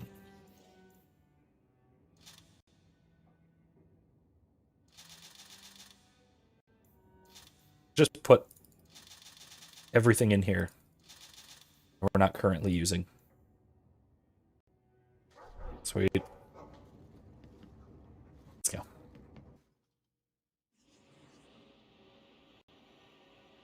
Let's bring Isabella for a change. She's new to the party. Hang out with her for a bit. Let's check out these friends in low places. Evan says, I love Trump, but if Tulsi had beaten him, I wouldn't have been surprised or upset, honestly. Yeah, likewise. I mean, she still probably would have done some bad and nasty things if she had been president, but again, that kind of applies to almost anyone, really. Well, if it isn't the man of the hour. Do I know you? Not yet, but I wager you'll be glad we met. Okay. The name's Dougal Gavorn, and you're Bartrand's new business partner. Yes. Bartrand was falling all over himself to enlist my help. And that's what I need to talk to you about. Bartrand turned aside my offer of help, even though I had the coin to spare. Thing is, I still think it's a promising venture. The fool won't let me invest, but if someone like you invested on my behalf... Oh, by the way, how's my noise cancellation going on? Are you hearing clickies and noises in the background, or is my voice coming in all floopy, or am I okay? Like I said, I switched software tonight, so want to know how it's doing. Bartrand was pretty desperate for help. He must have had a good reason to turn you down. You did. We had a disagreement. You've met Bartrand, yes? Someone would need the patience of a Bronto not to want to kill him. But what's done is done. Now his pride won't let him take my coin, even if it ruins him. He won't be happy if I do this. Then why tell him? Bartrand is better off not knowing a lot of things. I mean, this sure. way he's happy, you're happy, and I'm happy. We're all happy. Kevin says, I don't think she would have expanded military adventurism, though, and that counts. That's, I think, certainly true. That was, like, one of her best qualities was how staunchly anti-war she was. And I think that shouldn't be discounted, because that's one of the most important issues on a national political level. And it's one of the things that the president has the most influence over as well. So that would have been probably very good. Now, to be fair, Trump did an okay job at restraining the bloodthirsty generals. And honestly, like I said, Joe Biden hasn't done so terribly at that. I mean, he's done terribly, but it could have been a lot worse. I hate that that's our standard. I hate so much that that's our standard, but it really is. But yeah, no, it really could have been worse. Oh yeah, did anyone hear Saoirse screaming before I popped out? I don't know if that came through. Just what kind of terms are we talking about here? I give you what Bartrand needs. Bartrand thinks it's your coin. Then when the expedition's done, you pay me back double. What if I don't have double? Okay, good. This might all be for nothing. If you really think it's such a waste of coin, why go at all? I think double's the very least I could earn back for this kind of investment, don't you? This seems suspicious.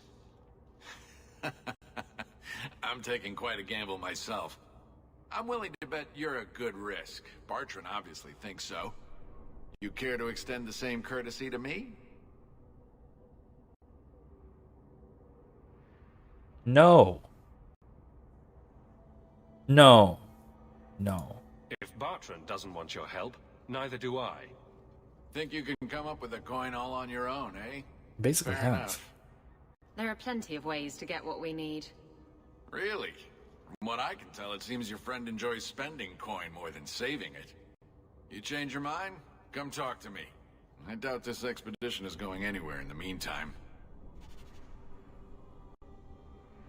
Oh yeah, so Erica is explaining quite well. Yeah, she has a toy cash register, and she pinched herself in the drawer for like the third time this week. Yeah. This happens all the time, and she's not terribly hurt by it. It's no big deal. She was more shocked and set by it than anything.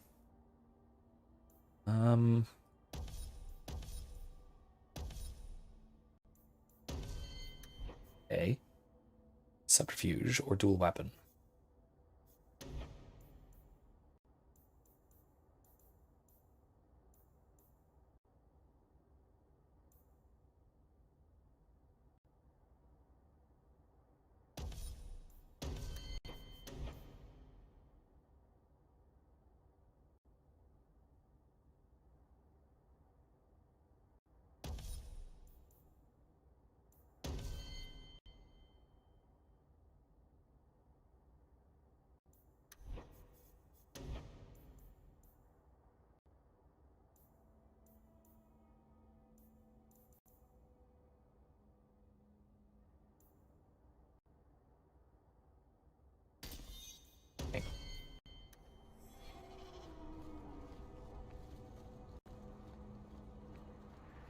Evan says, we needed to leave Afghanistan, but we didn't need to leave billions of dollars worth of military equipment and infrastructure for the savages and the Taliban. So, yes, but also it's worth noting that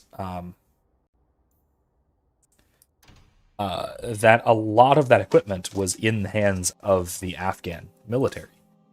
That wasn't like we just left it at our bases.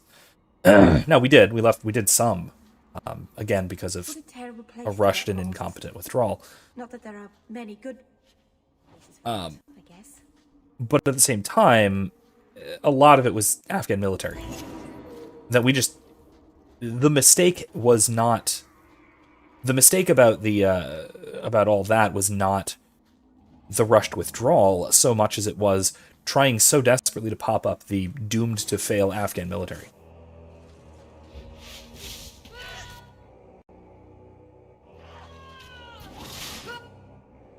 Ooh, jeez.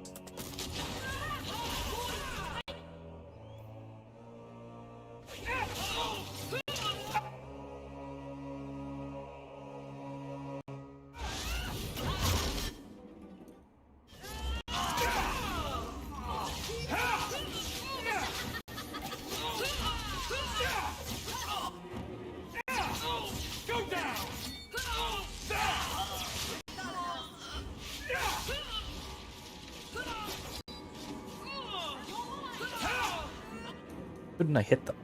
Come on.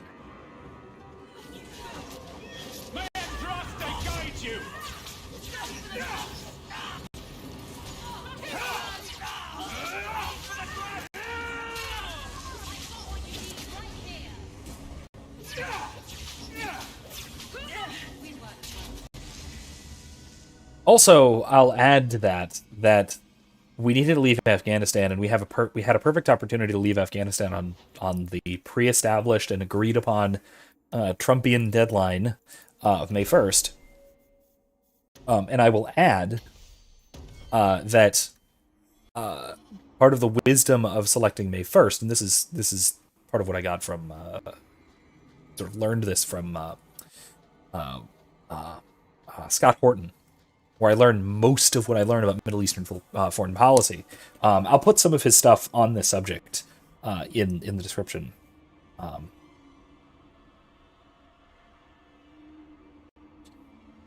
He wrote a book just a couple of years ago, 2 years ago as of this week, actually, conveniently enough, called Fool's Errand, about our idiotic waste of time and blood and treasure in Afghanistan. And, of course, he was absolutely vindicated in that. I'll say, in addition, he's talked about a good bit about a lot of this. And one of the things he mentions, he has mentioned about the withdrawal, and especially the withdrawal date, pushing it back from May 1st all the way to September 11th for purely, symbolic political reasons, is that summer in Afghanistan is fighting season. And that spring into summer is when everybody picks up their guns and starts shooting each other. And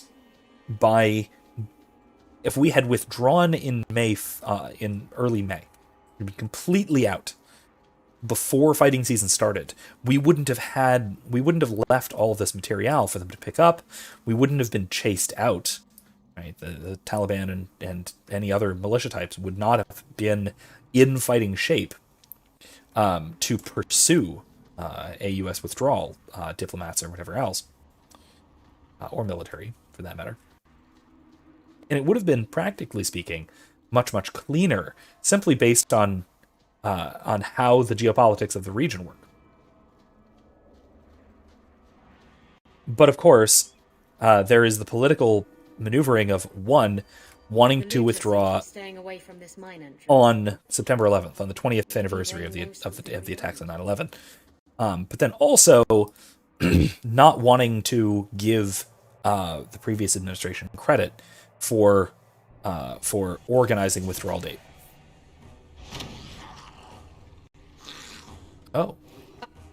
Oh, a dragon. That's not great. Oh, look at them. They're like kittens. They are kind of like kittens, actually. Dragons are basically kittens. It's really cute. I love them. That's not good. Go away. Ah! They're not going away. Face me. I stand for all of us.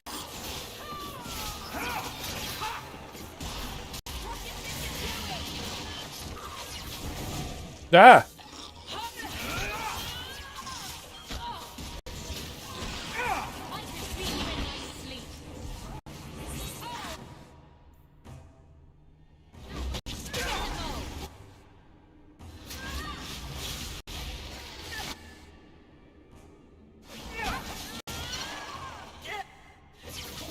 Almost out of mana. I'm a little overwhelmed here. I noticed. Sorry about that. Kevin says, I think Trump would have tried to pull out as much stuff as he could in a withdrawal because his mentality is nationalistic. He at least said he didn't like foreign nation building. It's very true. I don't know how successful he could have been at pulling out material that we had effectively given to the Afghan military. Stone's Throw will move arrows through. Oh yeah, that's really cool. I like it. I like it very much. Yeah.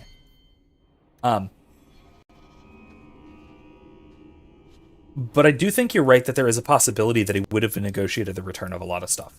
There's at least a possibility.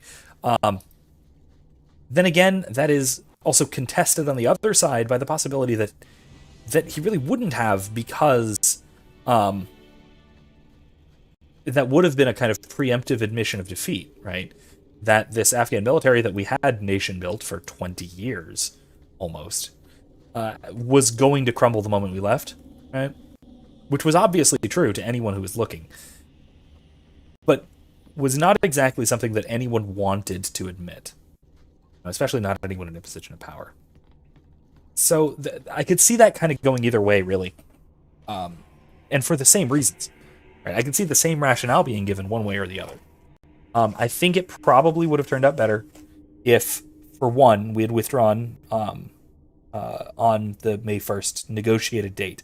That's another thing, too. It was negotiated. It was agreed upon by the Afghan military, by the sitting governments, and even by the Taliban. It was agreed upon that we would withdraw on May 1st. And then we didn't. And that was bound to result in some problems, right? In, breaking our I can't legally say treaties because it wasn't a treaty. Treaties have to be approved by the Senate, and this clearly wasn't. But same type of thing, right? It was an international agreement between sovereign parties.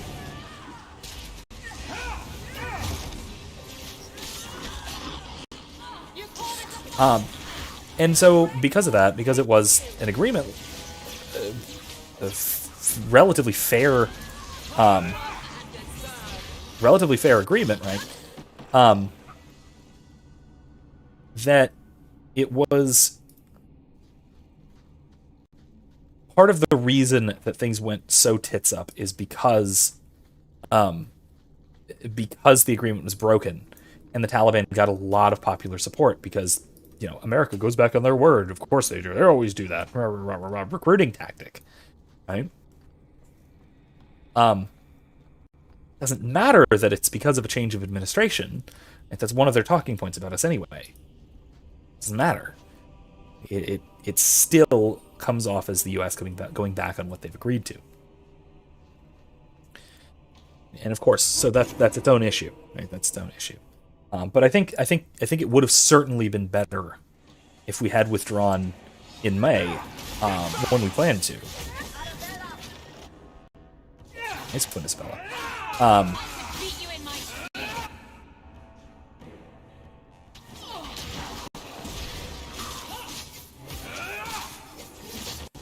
And I do think that you're probably right that personally speaking, Donald Trump probably would have handled it better too. Maybe not extremely better, but he probably would have handled it better.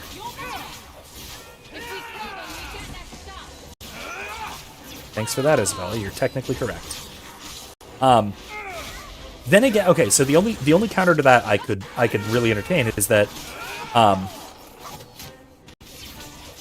yes. I mean, everyone kind of.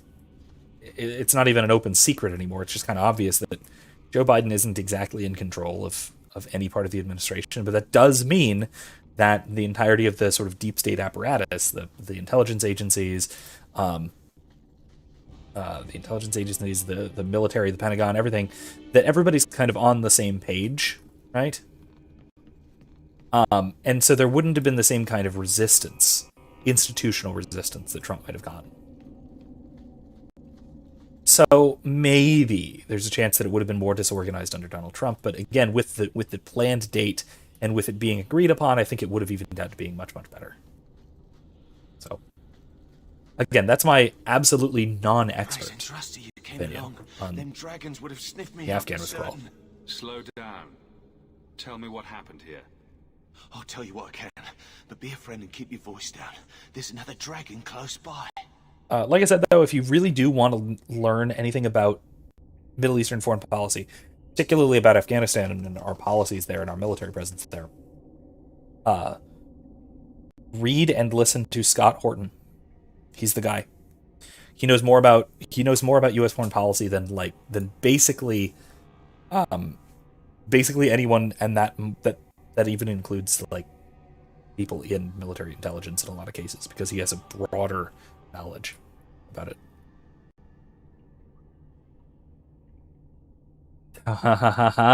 Now that's an interesting thought. Kevin says a May withdrawal would have also diverted attention away from the Kuf Delta variant. That's a good point. And Lord only knows that we don't want to be diverting attention away from the scary new variant with something so trivial as war.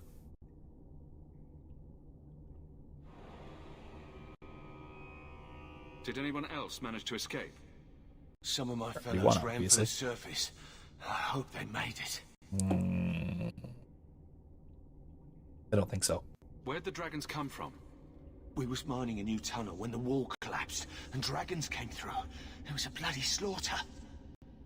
Scared out of my wits, I ran like my arse was on fire. It probably was, only I went the wrong way. Ended up trapped here.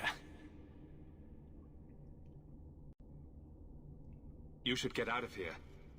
Don't have to tell me twice. You should leave too. But don't go that way. There's this huge dragon. We should probably handle that. Or are we gonna We go kind that of way? partially own this I've never mine. seen a huge dragon before.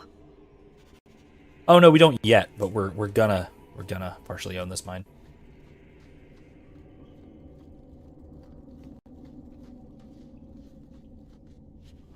We are being hired to clear it out for the time being.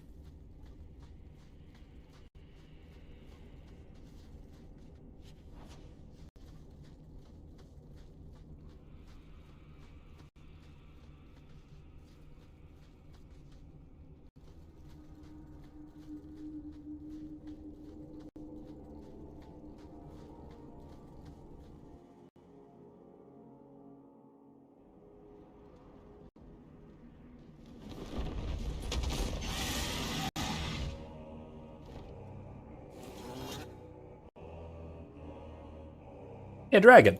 A mature dragon. A high dragon. In fact.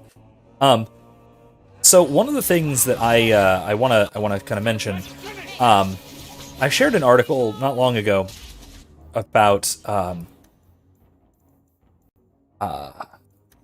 changes in the narrative with respect to the coup in particular.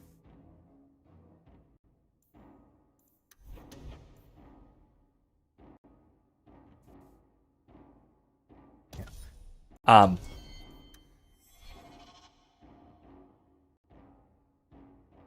I think that it was actually very, very good. It was something about gaslighting, which I'm often a criticism of just sort of calling things gaslighting without much justification, because I know a lot of things are just sort of called gaslighting.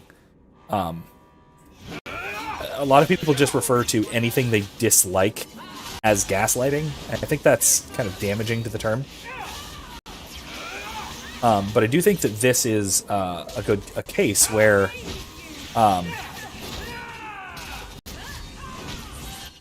ooh, that's close. Where the constant shift in the narrative is really significant and really observable, right? I don't think this does any damage, does it? No, it doesn't. It doesn't do any damage. It just knocks. It's not going to knock anybody. Likewise, Fist of the Maker doesn't either. Okay, well, that's great.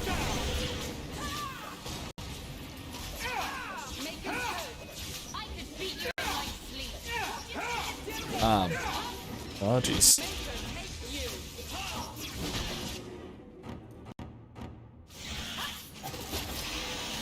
Did I just miss? I just missed. Oh, this is very bad. Okay, we got him. Like, oof. Okay, that was fun. Heavens is ruled by chaos. I don't think it's quite that. I mean, that's maybe a big part of it, but I also think that part of it is just part of it is probably just a constant shifting in the narrative in order to keep people on their toes, right? It's kind of Simon Says sort of thing, to use the sort of, I don't know, Alex Jones joke. There's a meme about Alex Jones about that, but yeah. But I think that part of it is also just the supreme confidence and control over the media and at least the legacy media, and the sort of flow of information to the point where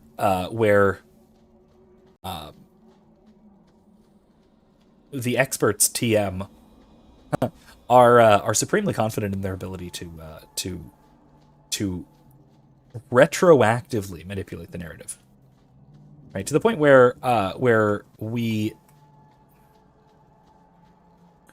we might clearly remember something having been the narrative at one point fairly recently, even as recently as like a few weeks ago, kind of thing. But two of these, I don't need either. Oops, might have needed those gloves. But need that. Need that. You get 2 of those too. It's weird.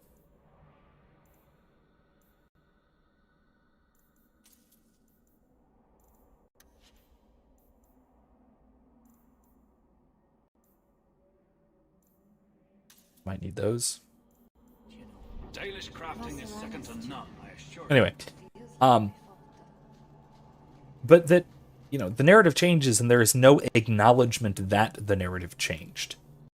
And I think that that is one of the most troubling elements about it. How do you do that? Do what, kitten? You sort of swagger when you walk. I've been trying, but I trip over my own feet when I do it. Aw, You just strut.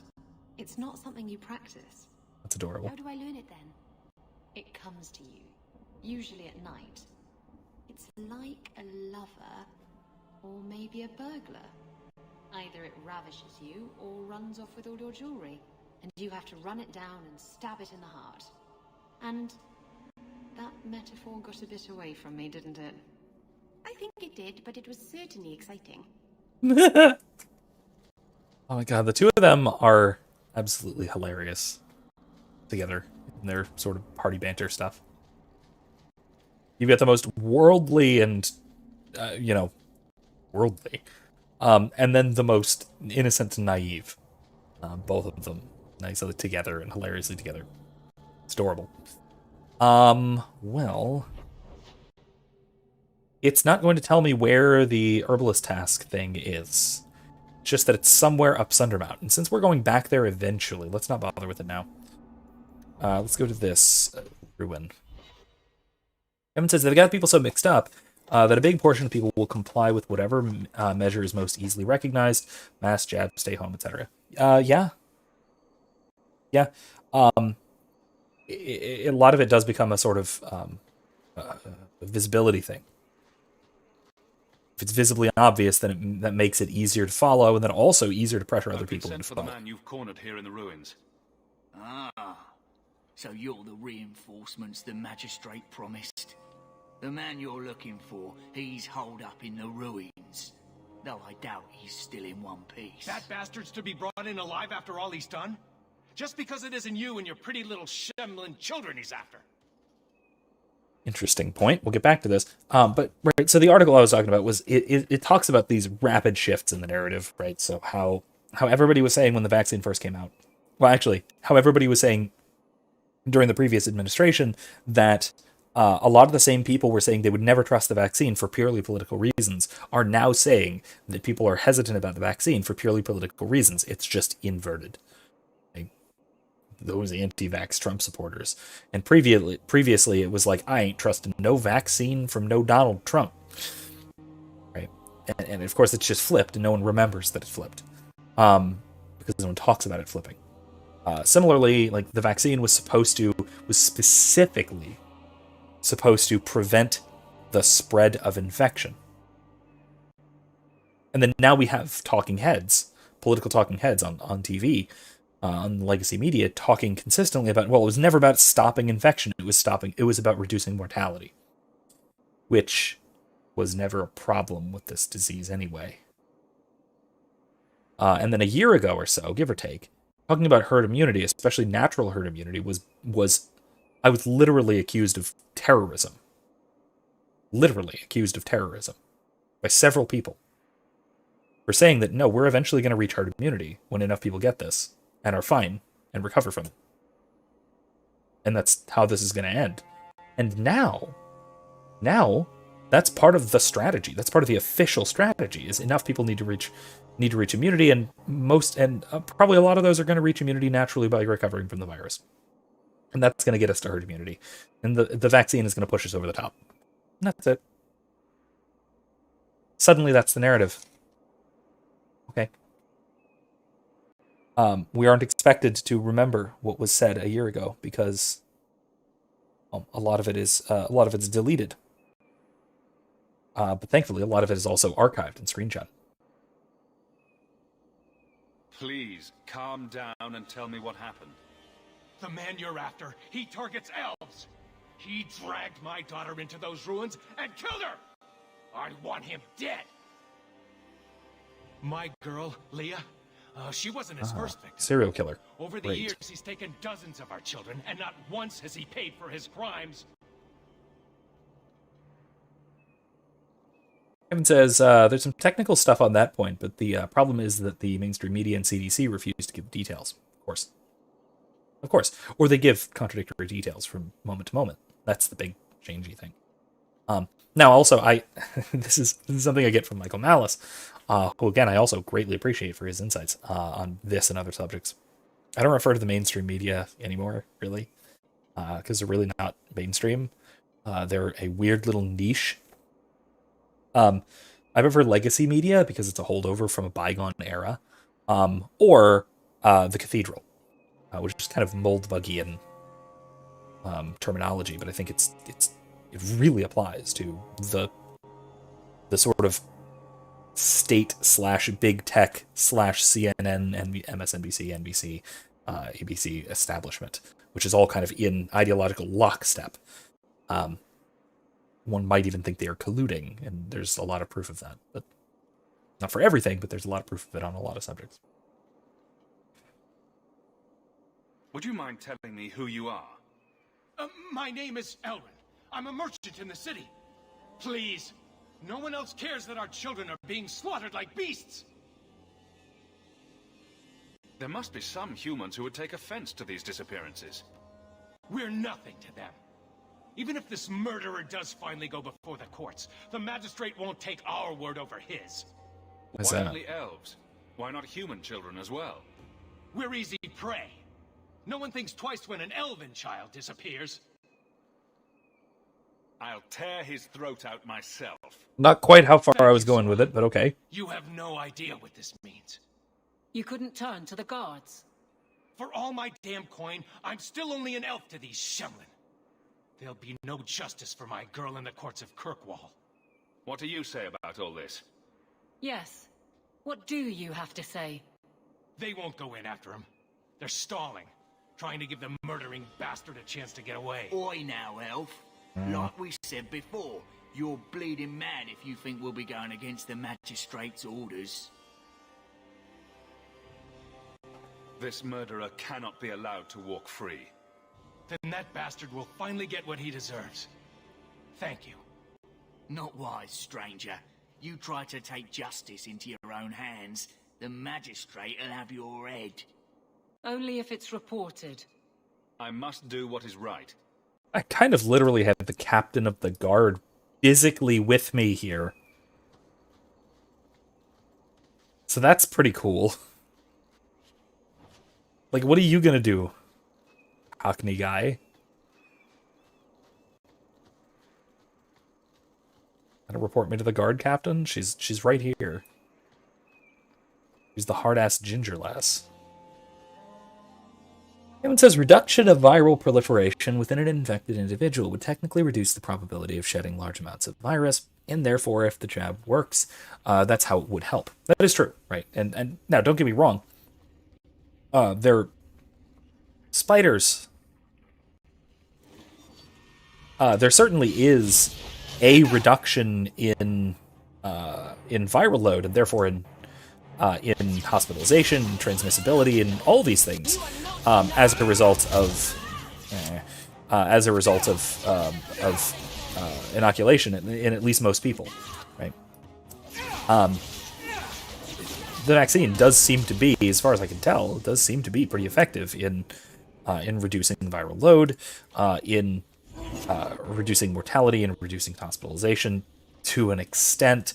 The hospitalization part is a little bit up in the air, especially with respect to Delta, but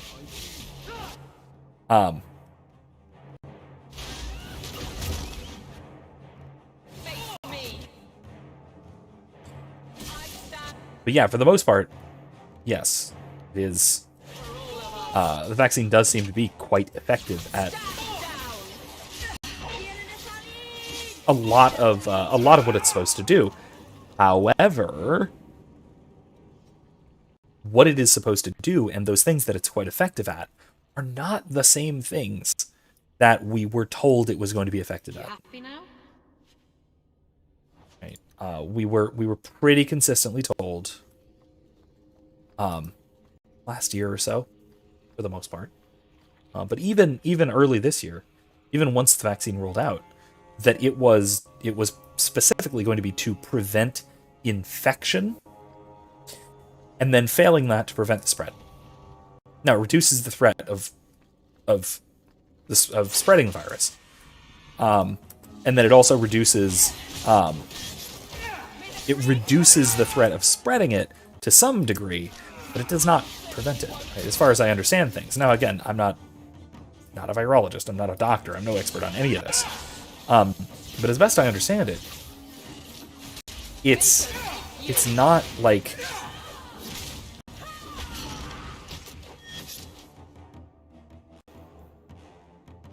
it's not thoroughly preventing any of the things that it was sort of supposed to.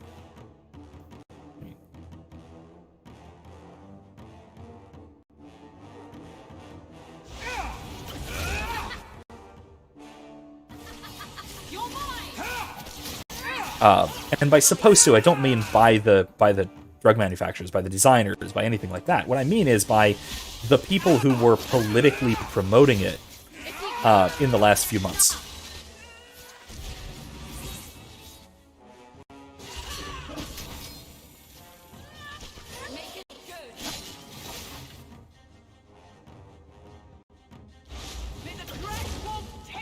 And I'm mostly talking, again, about the change in the narrative, more than I'm talking about the actual, like, effectiveness of anything in particular, right?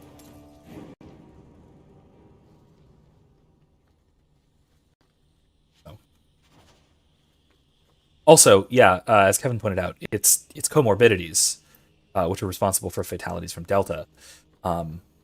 Mostly overweight and obese people, and mostly 75 plus, right? It's one of those diseases that tends to kill people almost exclusively, not almost exclusively, but the vast majority of whom are already older than life expectancy. You know, that is, I'm going to save real quick, because this is a decision point. Also, I think this is a hard combat, if I recall. In a lot of places, the average age of death, and this was true in New York especially, again, mostly because of Cuomo's actions,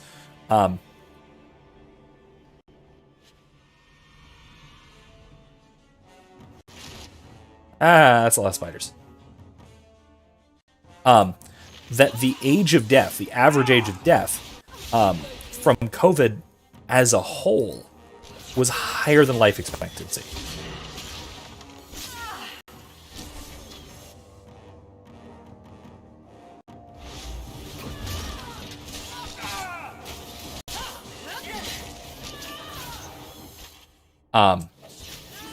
Again, if you adjust for age of population, even Florida's been doing spectacularly well. Last I checked the data, Florida, once you adjust for age of population, Florida is 41st in deaths from COVID currently. Something around there. 41st state out of 50. Welcome back. Welcome back, Manfred. But yeah, a lot of it is comorbidities, things like that.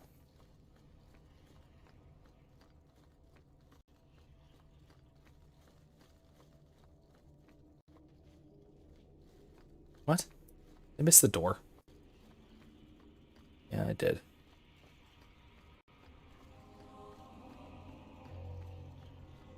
So again, I think, like I said, a lot of the question of vaccination, a large part of it is, are you at risk, and to what extent is it reducing your risk? Right. As far as we know, there aren't a ton of risks associated with the vaccine. However, there are some risks, especially associated with young men. Right.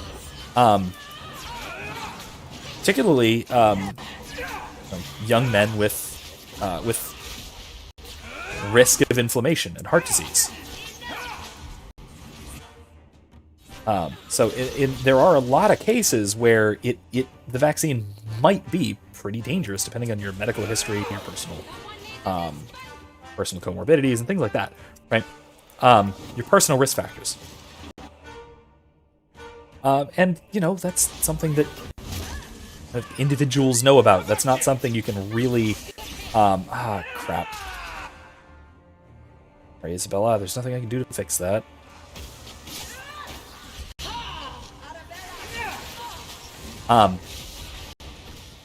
She's so squishy.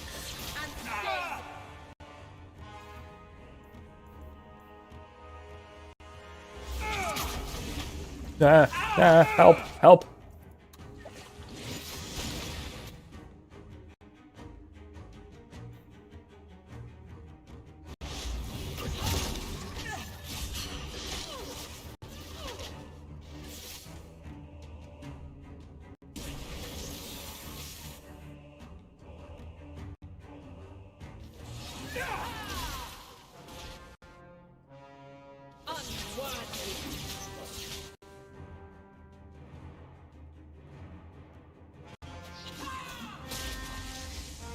I'm exhausted!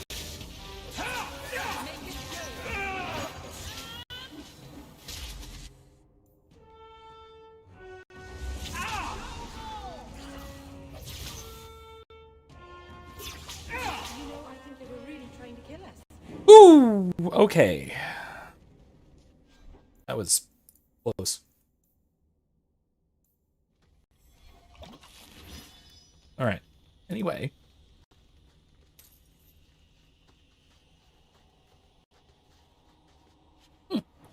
So Manfred has an 8th great-grandfather who's Swedish. That says 8th, right? I apparently can't read your messages, your numbers in your messages terribly well. Very cool. I don't have much descent in sort of the Scandinavia. So that was that hard fight. Thankfully, I am on relatively easy difficulties. Still can't read while I'm doing stuff like that, but Evan says Florida probably has a huge undocumented naturally immune population too. Yeah, because we weren't doing a lot of random testing and things like that.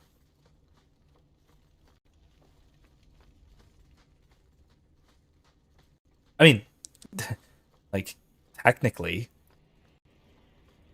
I mean, I know there are plenty of people who have gotten it and know they gotten it, didn't test. I just want to go home. Don't be afraid, darling. Everything's going to be all right now. Leah, your father told us you were dead. My father? Is he safe? I know plenty of Father those said people. that he'd hurt my family if I didn't come with him. Yeah, I know plenty of people who've had the coof in Florida and just haven't gotten tested for it and just did the thing that they're supposed to do and just not sneezed on people for a couple of weeks, and that's that. It's that simple, you know. It's because, you know, once you lose your sense of smell, you don't really need to test that much. You know, it's one of those diseases that has kind of obvious symptoms when it has symptoms. And likewise, like I've mentioned before, when I got it, like last year, I had no symptoms whatsoever. Literally. I think I had a sore throat for like 2 days or something. Like scratchy throat and a little fatigue. That's really it. And I wasn't coughing, I wasn't sneezing, I wasn't expelling bodily fluids and such. I was one of those literally asymptomatic cases. So there you go. It happens. There's probably a lot of people like that who have no idea that they got it and just got over it. Kevin says, I have to get tested twice a week at work still. Ugh, God. My only consolation is I can flirt with cute nurses during that time. There you go. Best of luck with that. Is it still the nose probe? Or is there a simpler, more efficient way of doing the test nowadays? Who is Kelda? The man who took me. How did you escape your dastardly kidnapper? Kick to the groin, sand in the eyes, rock to the head? Kelder? No, he let me go. I tried to make it to the entrance, but I hid when those creatures showed up. I thought I heard him calling for me. I almost went back to him. I didn't want to be eaten. But Kelder, he was... This is He bizarre. hit me, told me I was nothing. I begged him to stop hurting me. I didn't think he would, but out of nowhere, he pushed me away and just started crying. This sounds demonic. Don't you see? He didn't mean to hurt me. He told me. There are demons. Or he's just insane. They make him do these horrible things. WizKid says best girl. Her? Or the girl standing behind Hawke? Because, yes, Meryl is best girl. Not really Leah here. She's just a generic NPC. Erica says, I just lost my taste and smell, which was nice. I could eat healthy stuff without getting grossed out and deal with child smells without gagging. Yeah, that's true. That's true. WizKid, this is not Meryl. This is Leah. She's some elf NPC. Evan says we do 15-minute antigen tests. It's super superficial nose swab. Oh, okay. That is, yeah, WizKid, not Meryl. Erica says it was also not nice because apparently, without taste, the texture of eggs is the most disgusting thing I've ever tried to eat.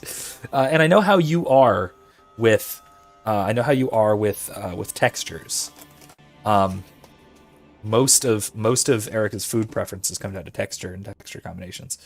And that has nothing to do with COVID. No, this was like when we got it back like last year. It was a good long time ago. WizKid says, also sorry I wasn't here earlier. I was adjusting Skyrim mods. Oh, okay. Speaking of, this was something, WizKid, I was wondering if you knew about this. I talked about this at good length before. Just skim through the timeline of the video at your convenience later on, and find the point where the image just doesn't move except for me in the corner for a solid, 10 to 15 minutes. Excuse me. I'm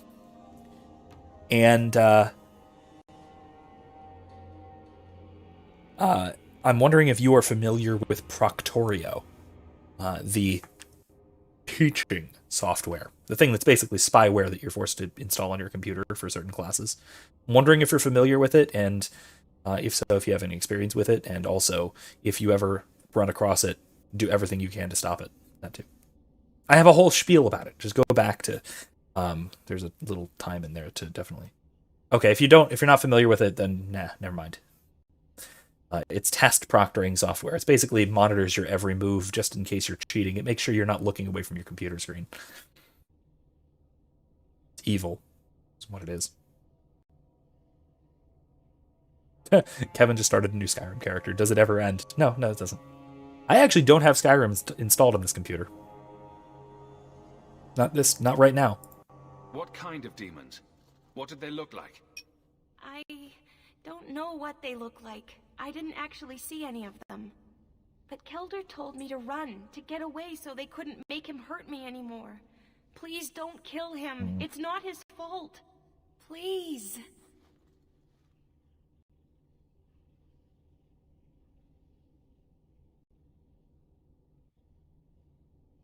If that's true, we can try and be merciful. WizKid says, I'm perpetually early level. One of these days I'm going to finally finish the main quest. Are you, though? I actually have finished damn near everything on like 2 playthroughs. I did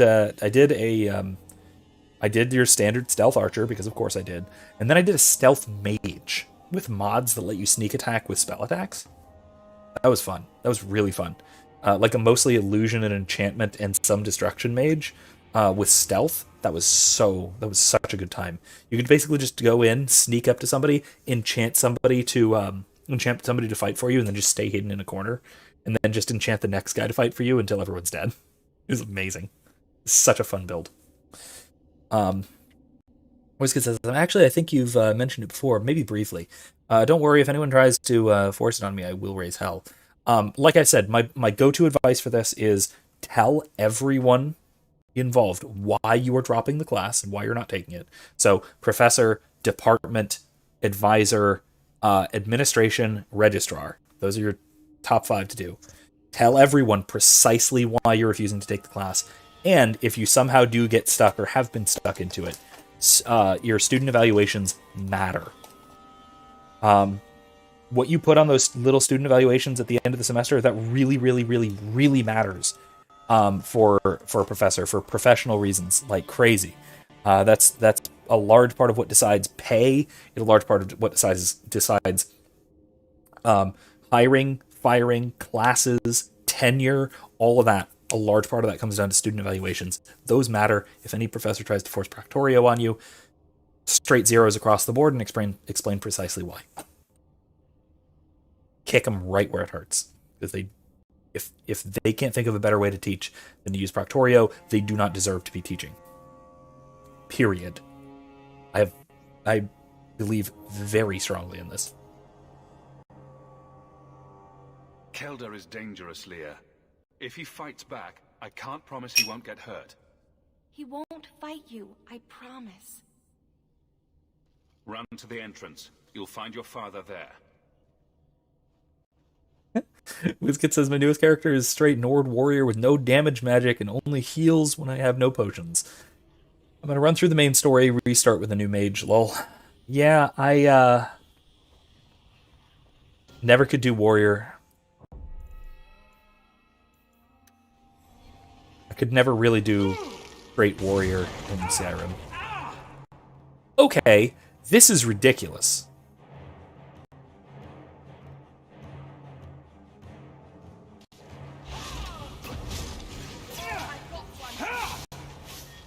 You brought this on yourself, you know.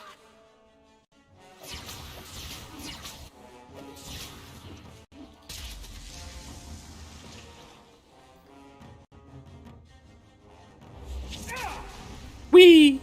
I love that spell so much.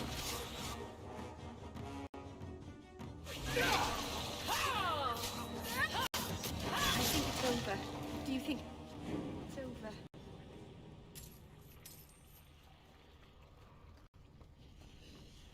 Okay.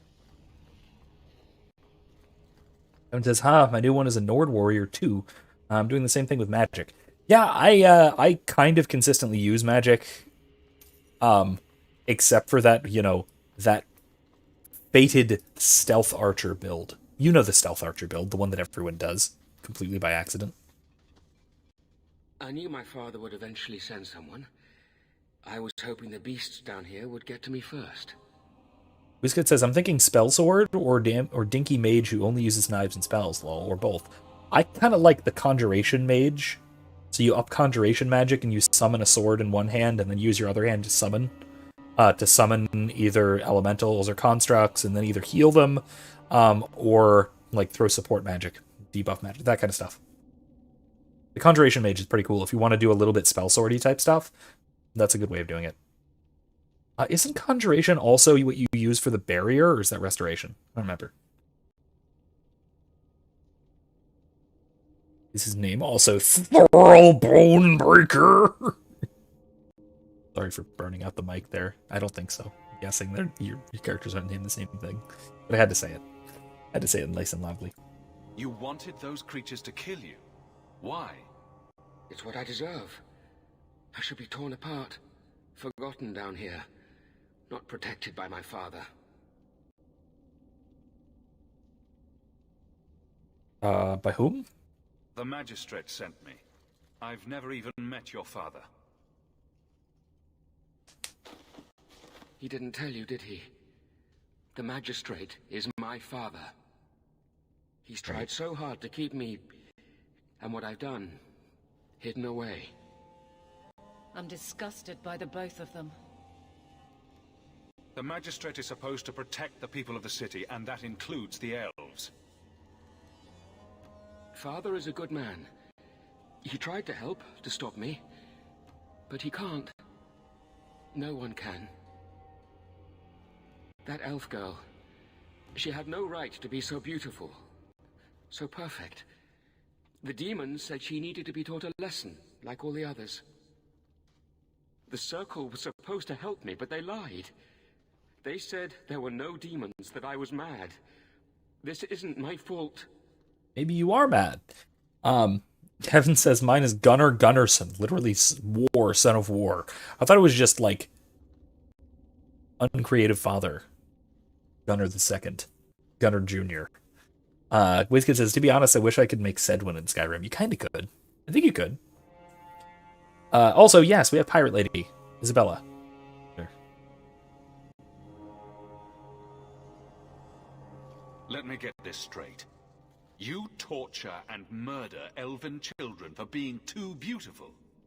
I didn't want to hurt them. This is an episode of Criminal They forced Minds. me. The demons don't like it when they cry. Criminal Minds Kirkwall edition. Leah said you told her to run. Why? I was crying, and she asked me if I was all right. After everything the demons made me do to her, she was concerned about me. How could I let them destroy something so good, so pure?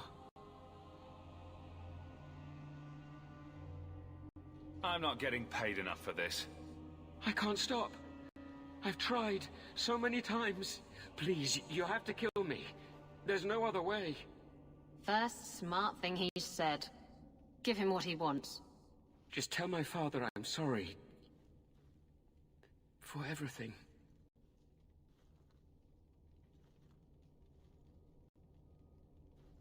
So he is genuinely crazy. I think. I'm pretty sure he's genuinely like a schizophrenic psychopath or something, some kind of combination thereof. I'm leaning towards killing him because there's nothing we can really do, and no one else is willing or able to help him in this context. And he's hurting people. He's killing people. He is, in fact, a serial killer, whether it's fully his fault or not due to psychosis. And again, the only thing we can really do about that is to kill him. Also, his father's a magistrate. He's going to get off scot-free, and he's going to keep killing.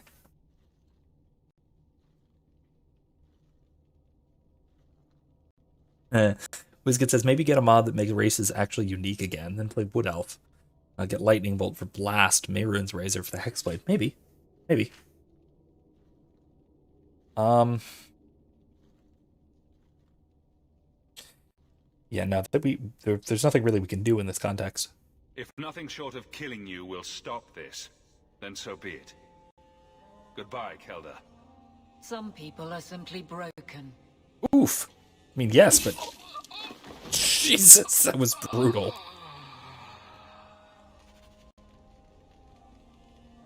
Okay, that was brutal. Okay, let's get out of here.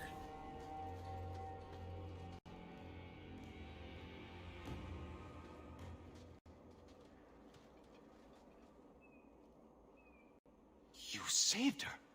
My little girl. I didn't dare hope. Did you find that monster?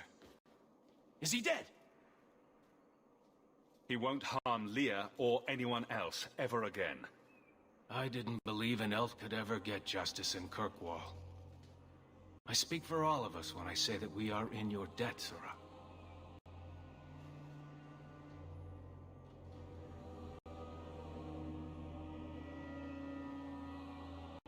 I feel just as bad for those knife ears as the next man. Do you? But ignoring the magistrate's direct orders, that's madness. I mean, do you really, though? Alright, let's get out of here. What else is there to do? Still herbalist tasks, which let's not for right now. Friends in low places, let's not do that either. We do need to stop by the Black Emporium at some point. Let's turn those in. Turn that in. There's a lot in Hightown, but let's go to the Viscount's Keep first. Alright, Gallows, and then yada yada yada yada yada on our way through. So, Isabella, you're a captain. That's right, big girl. What of it? I don't remember your name on any registries.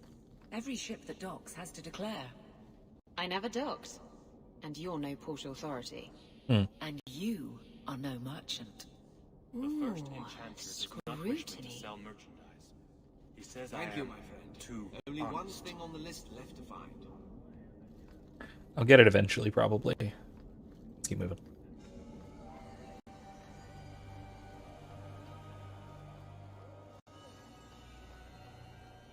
Okay. To the docks. I just finished my Rob Roy. Always a good drink. Always highly recommend this thing. Especially if you're a fan of scotch. It's a wonderful little scotch cocktail. Something of yours, Sarah. Like it? I love it. The salt spray on my face, the wind whipping by my ears, the gulls screaming overhead. I love it all. Oh, don't you get sick? I was so sick on our trip across the sea. Were you in the hold? Everyone was in the hold. There's your problem. You need to be up on deck, under the sky, with nothing between you and the horizon. Sailing is like sex. Do it wrong and it'll make you sick. But do it right, and there's no feeling in the world like it. That utterly summarizes her entire character in like one sentence. Oh, there's no... What? I show up here, but then I can't leave this way? Fine, whatever. Make him happy. Welcome back, Manfred, for realsies this time. We only got like 20 minutes left, so... Like I said, I think we should be able to finish just about all of the side quests. Not tonight. We only have a few more. Most of which are in Hightown. Most of them.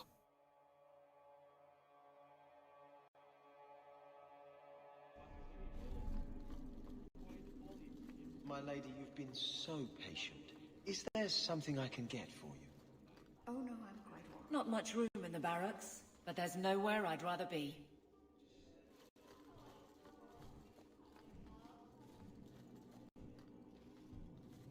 Biscuit says, okay, Isabella, if you say so. Yeah, right? I really just ought to replace this with the one I have, because I have one of these overlays that's specifically for Isabella. It's just this is Hawke, is instead of Hawke, it's Isabella. Man, like, I really should just put that up there, but... I think I found something of yours. Oh well. I didn't expect to see this again. Fine. Thank you. Truly. How much longer do I Erica says that it's not a good analogy. It's really not. Really not.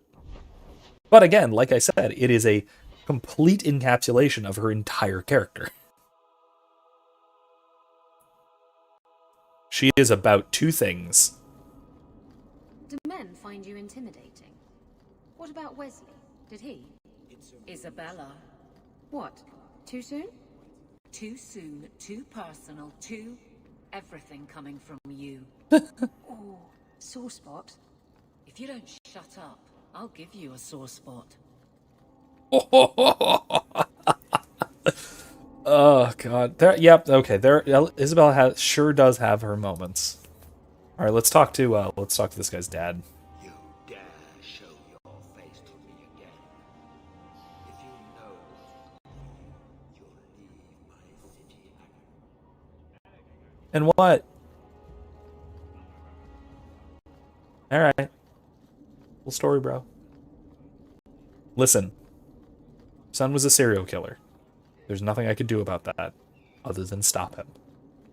I sure as heck could stop him. Rather efficiently. Okay.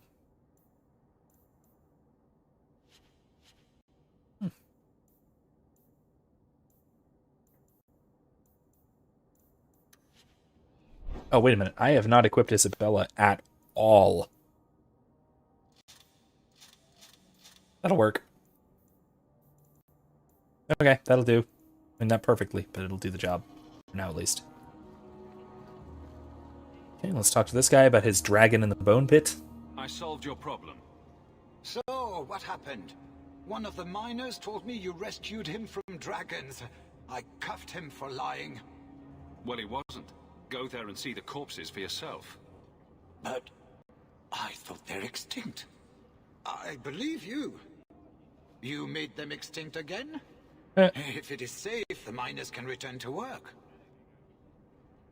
I got all the dragons. Should be safe enough for now. Let us discuss your payment. A lot You of have been dragons. a great help. Since you did so much more than I was expecting, how about we work together? I am offering a 50-50 share in the mine. You will make us both rich if you can keep your countrymen safe. Why would you share half your business with me? I spent a decade honing my business instincts in Val Royeaux. I once sold a seat cushion to Empress Selene. Simply put, I have a good feeling about you. So, what do you say? That sounds good to me. So, to our first order of business. We replace the lost workers. I will hire new hands. Plenty of desperate Ferelden's out there, but it will take some time. I need you to convince the surviving miners to return. They are holed up in Lowtown. Tell them the Bone Pit is safe again. I'll see what I can do. All right. Well, we can do that, I think. To sell today, guardsman. My shipment's late. I think we can do that. Well, good luck to you then. He does not look happy. This ring is all I have to return to you. I'm sorry. And a hand, but... Ah, Ninette's wedding ring. Yes. Look at the engraving. Forever faithful, forever yours. Oh. Written in happier times. Where did you find it? Just know that she will not return. It's better this way. Our marriage has been in shambles for more than a decade. I'll send the ring to her family. With luck, it will appease them. Thank you for all your help, Sarah. Make her watch over you. Hey, Franz. I mean, to be fair, we don't know it wasn't him. Like, we don't know he wasn't... We're not completely sure he wasn't the murderer. We did not see the murderer's face. But it seems like it probably wasn't. So. Good night, Kylie. See you next time. See you on Monday. Well, Captain. Can I call you Captain? You can call me Captain. I won't be doing that. Neither will I. Because you're a guard captain. No real authority. Not like on a ship. Well, you would know about having a large number of men under you. Heyo. Waiting to use that one. Did you practice? Shut up. That means yes. Oh, God. All right, Kevin asking the important questions, I suppose. Which would you rather fight, a 50-foot beaver or 1,006-inch tall clones of yourself? So, the little 6-inch, the little Professor McCoy action figures, do they have my intelligence and cunning? Like, do they think things through, or are they just, like, fighting? Because if they're just fighting, just trying to hit me and trying to beat me up, then I'd easily take them. However, 1,000 of them, if they fought smart, 1,000 of me could easily figure out how to take down Giant Me. Let me put it that way. In which case, 50-foot beaver, I suppose, but... It probably wouldn't go very well, but I could work a little better. A fellow Ferelden, no less. That is also a kaiju, that's correct. Jansen's worthless hide. Worthless, am I? My farm supplied eggplant to half of the South Reach.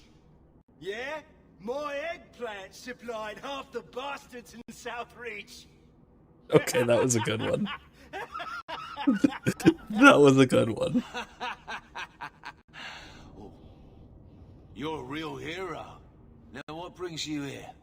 Yes, it is a kaiju. You'd probably would not do terribly well against it. But 1,000 me action figures that all have, my level of intelligence and problem solving, could certainly figure out a way to take me down.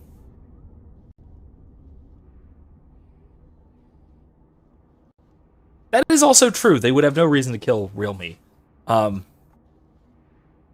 Okay, so actually, here's the thing. If you phrase it as fight, then I would definitely take the 1,000 Professor McCoy action figures. Because, like you said, yeah, they would all not fight to the death. Whereas a 50-foot kaiju beaver has no notion of fair play and would just step on me or eat me. So, yeah, in that case, yeah, that's a good point. Fight being a very operative term here. I killed the dragons. It's safe to return to work. What if there's more dragons later? Or something worse like, bigger dragons? I go back to the missus without this job. She'll rip me apart sure as any dragon. What can we do? That bastard Hubert is the only one willing to hire us. I own half the mine now. I'll keep it safe. As long as you stay on, like, the north Be nice half. to work for one of our own. If you don't give us a fair shake, who would? Back to work, boys. I'm happy to take more of Hubert's coin. Yay! You should be ashamed, Sarah. What would your mother say about this behavior? I'm sorry, Miss Eyre. What? Alright, onward. Didn't you work with the Red Iron? Manfred says, but seriously, we need a Professor McCoy action figure. I don't disagree. That would be pretty cool. Let's not do that. No. Black Emporium. Really just about the last thing we gotta do tonight.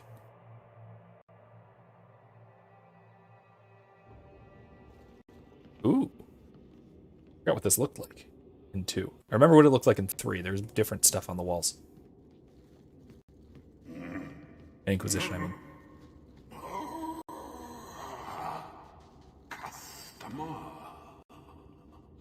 It's too many legs.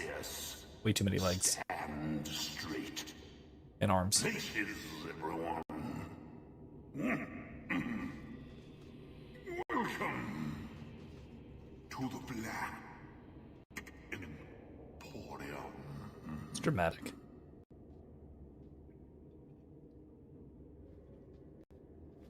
Oh my god. Kevin says, well, plot twist, these are dark Vinces who have become Norse pagans, aka Norwegiaboos. Norwegiaboos? Yeah. That's just terrible. They need to be sorted out. I am the great and magnificent. I have a duty to fight them. Xenon, the antiquarian. Okay. Let me know what you'd like to purchase. Looking this dapper costs a lot of gold. You look awful. Let me know what Okay. you'd like to purchase. Oh, bunch of free stuff. Alright. I'll take all that free stuff. Pickled apples of Arlathan. Weird, but okay. Costs a lot of gold. Drostand repose. Invisible? It's not invisible. In nude repose? Don't lie with... What? I'm so confused. It's... What? Please don't fondle and trust.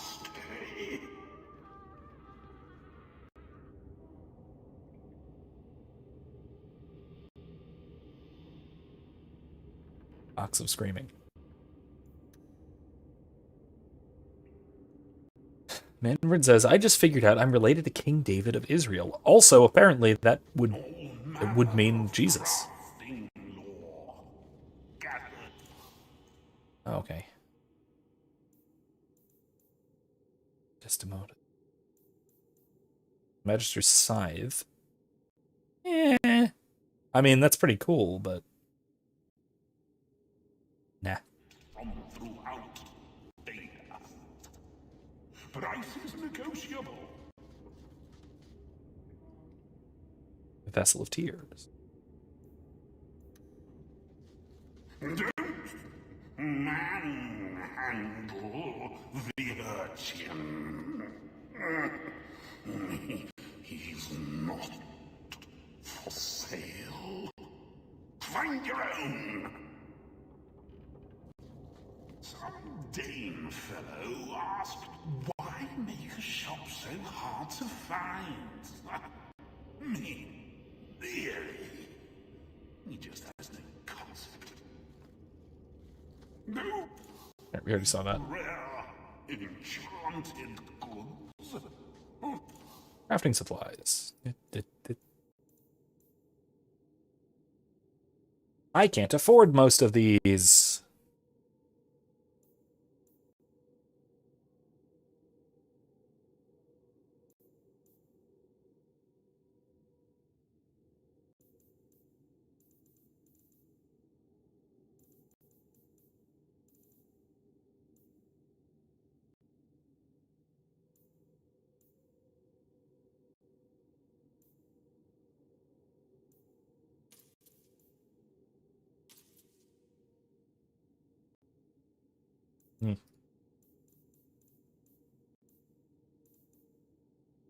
I kind of have to afford that.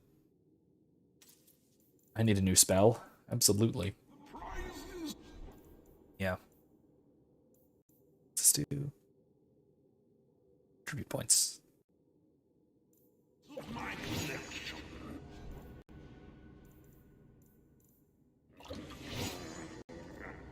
Got attribute points. Put them into willpower.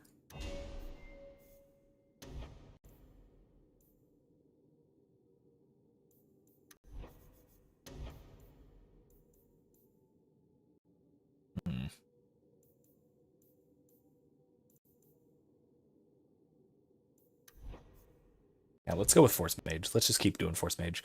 Redirects the gravity in the air to significantly reduce enemy speed. Or yank anyone into the center. Let's do that one. That one's nice.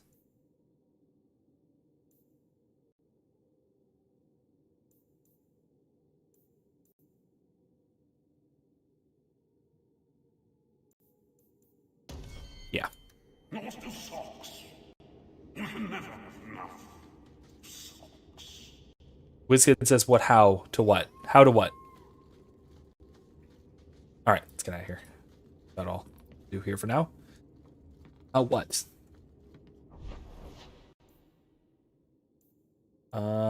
Let's see what anyone has to say. Let's go visit people in their homes, like Meryl. Let's see how Meryl's doing. Let's see how who else is doing. By the dread wolf! Why is my house always such a mess when people are here? It's clean sometimes, I swear. I know. Okay, guess not. Let's go to the Hanged Man.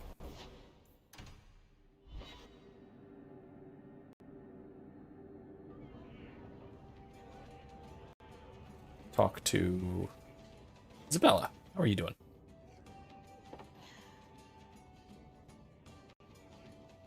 Maker. I think he's ignoring me now. Hey! Is my coin not good enough for you? Oh, Hawke. Thanks for helping me with that little problem I had. You going to buy me a drink to celebrate our victory? I don't know if that's wise. Oh, please. Fixating on what's wise makes you forget what's fun. Oh, before I forget, are you still looking for work? Because I have a friend who needs some help. A friend of yours is a friend of mine. What can I do? He didn't say, and I didn't ask, but I'm sure you're up to it. His name's Martin. He has a room right here in the Hanged Man. Tell him I sent you. Okay. Listen, he's in trouble with some raiders. Used to be one, and they didn't like that he tried to leave. Whatever he's asking, it's probably going to be dangerous. Watch your back. Just some friendly advice from Isabella to you, yes? Okay.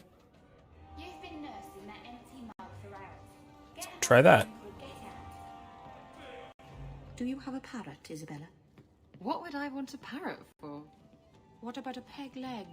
Do you have one of those? You can see that I don't, dear. Eye patch? I'm disappointing you terribly, aren't I? And no hook for a hand either. Seems that Varric's pirate stories are awfully inaccurate. He knows, kitten. He likes them better that way. It's adorable. Hi, Varric. Speaking of. Edwina's the meanest waitress I've ever met, but she keeps my drink full. I think I might love her. All right. Let's talk to this guy, pick up this last little side quest. We'll probably do this first next time, because we have 4 minutes now. Hey, I think we're going to do it. Who are you? My, you're jumpy. Look at you, cowering in a corner. What happened to the fearless, dashing Men. raider I used to know? I'm not a raider anymore, Isabella. I'm just an honest merchant now. Please, Martin. You wouldn't know honest if I tied you up and spanked you with it. Let's not encourage this kind of bonkable behavior. Isabella's told me all about you, Martin. Isabella.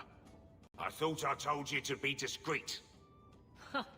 Discreet, her? You've made your point. Now let's get down to business. Yeah. I need someone to help me find out where the raiders have hidden my stolen cargo.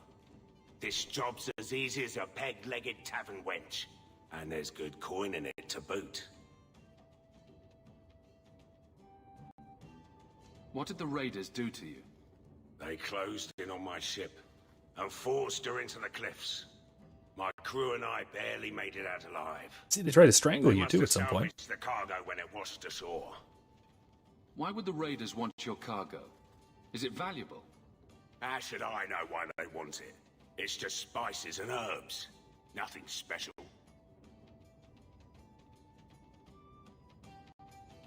You used to be a raider.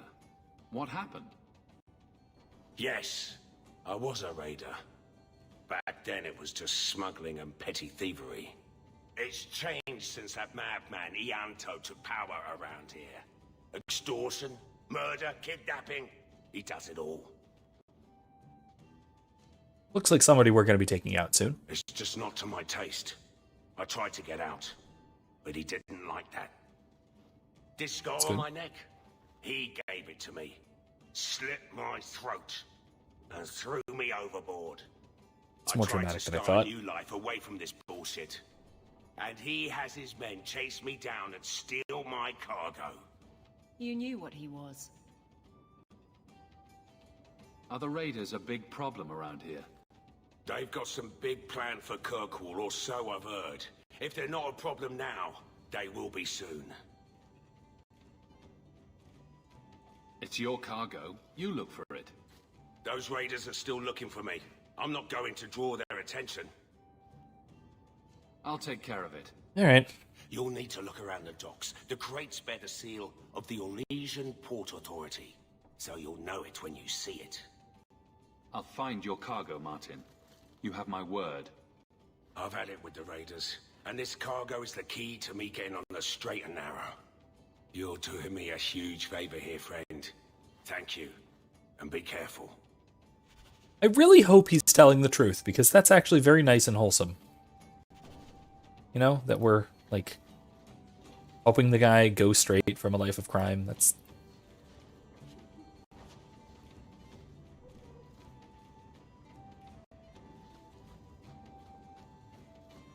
Alright. Well, I think that's all the time we have, give or take. Make sure there's nothing else we have not found here. Ooh. A book on Malefic Harm. Alright, so that's all the time we have. So let's go down back into the common room of the Hanged Man, and we'll call it a night there. Thank you all for joining me. It's been a very good stream. It's been a lot of fun. Like I said, thank you all for joining me. I hope to see you guys again. We are going to be continuing with Far Cry 5 on Monday. So if you're going to be around for that, I will see you then. I hope to. It's been a lot of fun so far. I'm still trying desperately to figure out a way to cut out the copyrighted music that plays on the radios in the game, which is inconvenient. But whatever, I'll deal with copyright claims if I need to. In any case, at least it's not taking down my live streams. In any case, that is going to be Monday, and then Thursday we will be right back here. I am working, like I said, gradually on my Loki video, so certainly expect that by the end of the month sometime in the next couple of weeks. So that should be something worth looking forward to as well. I'm going to be looking into analyzing The series, particularly using it to explore the topic of the philosophy of time, and what we can learn from the god-awful world building in the show, and what we can figure out by contrast and by comparison. But anyway, look forward to that. That should be a good time. Looking forward to seeing you guys on Monday. Looking forward to seeing you guys on next Thursday as well. So, with that, thank you all for joining me again, and have a good night.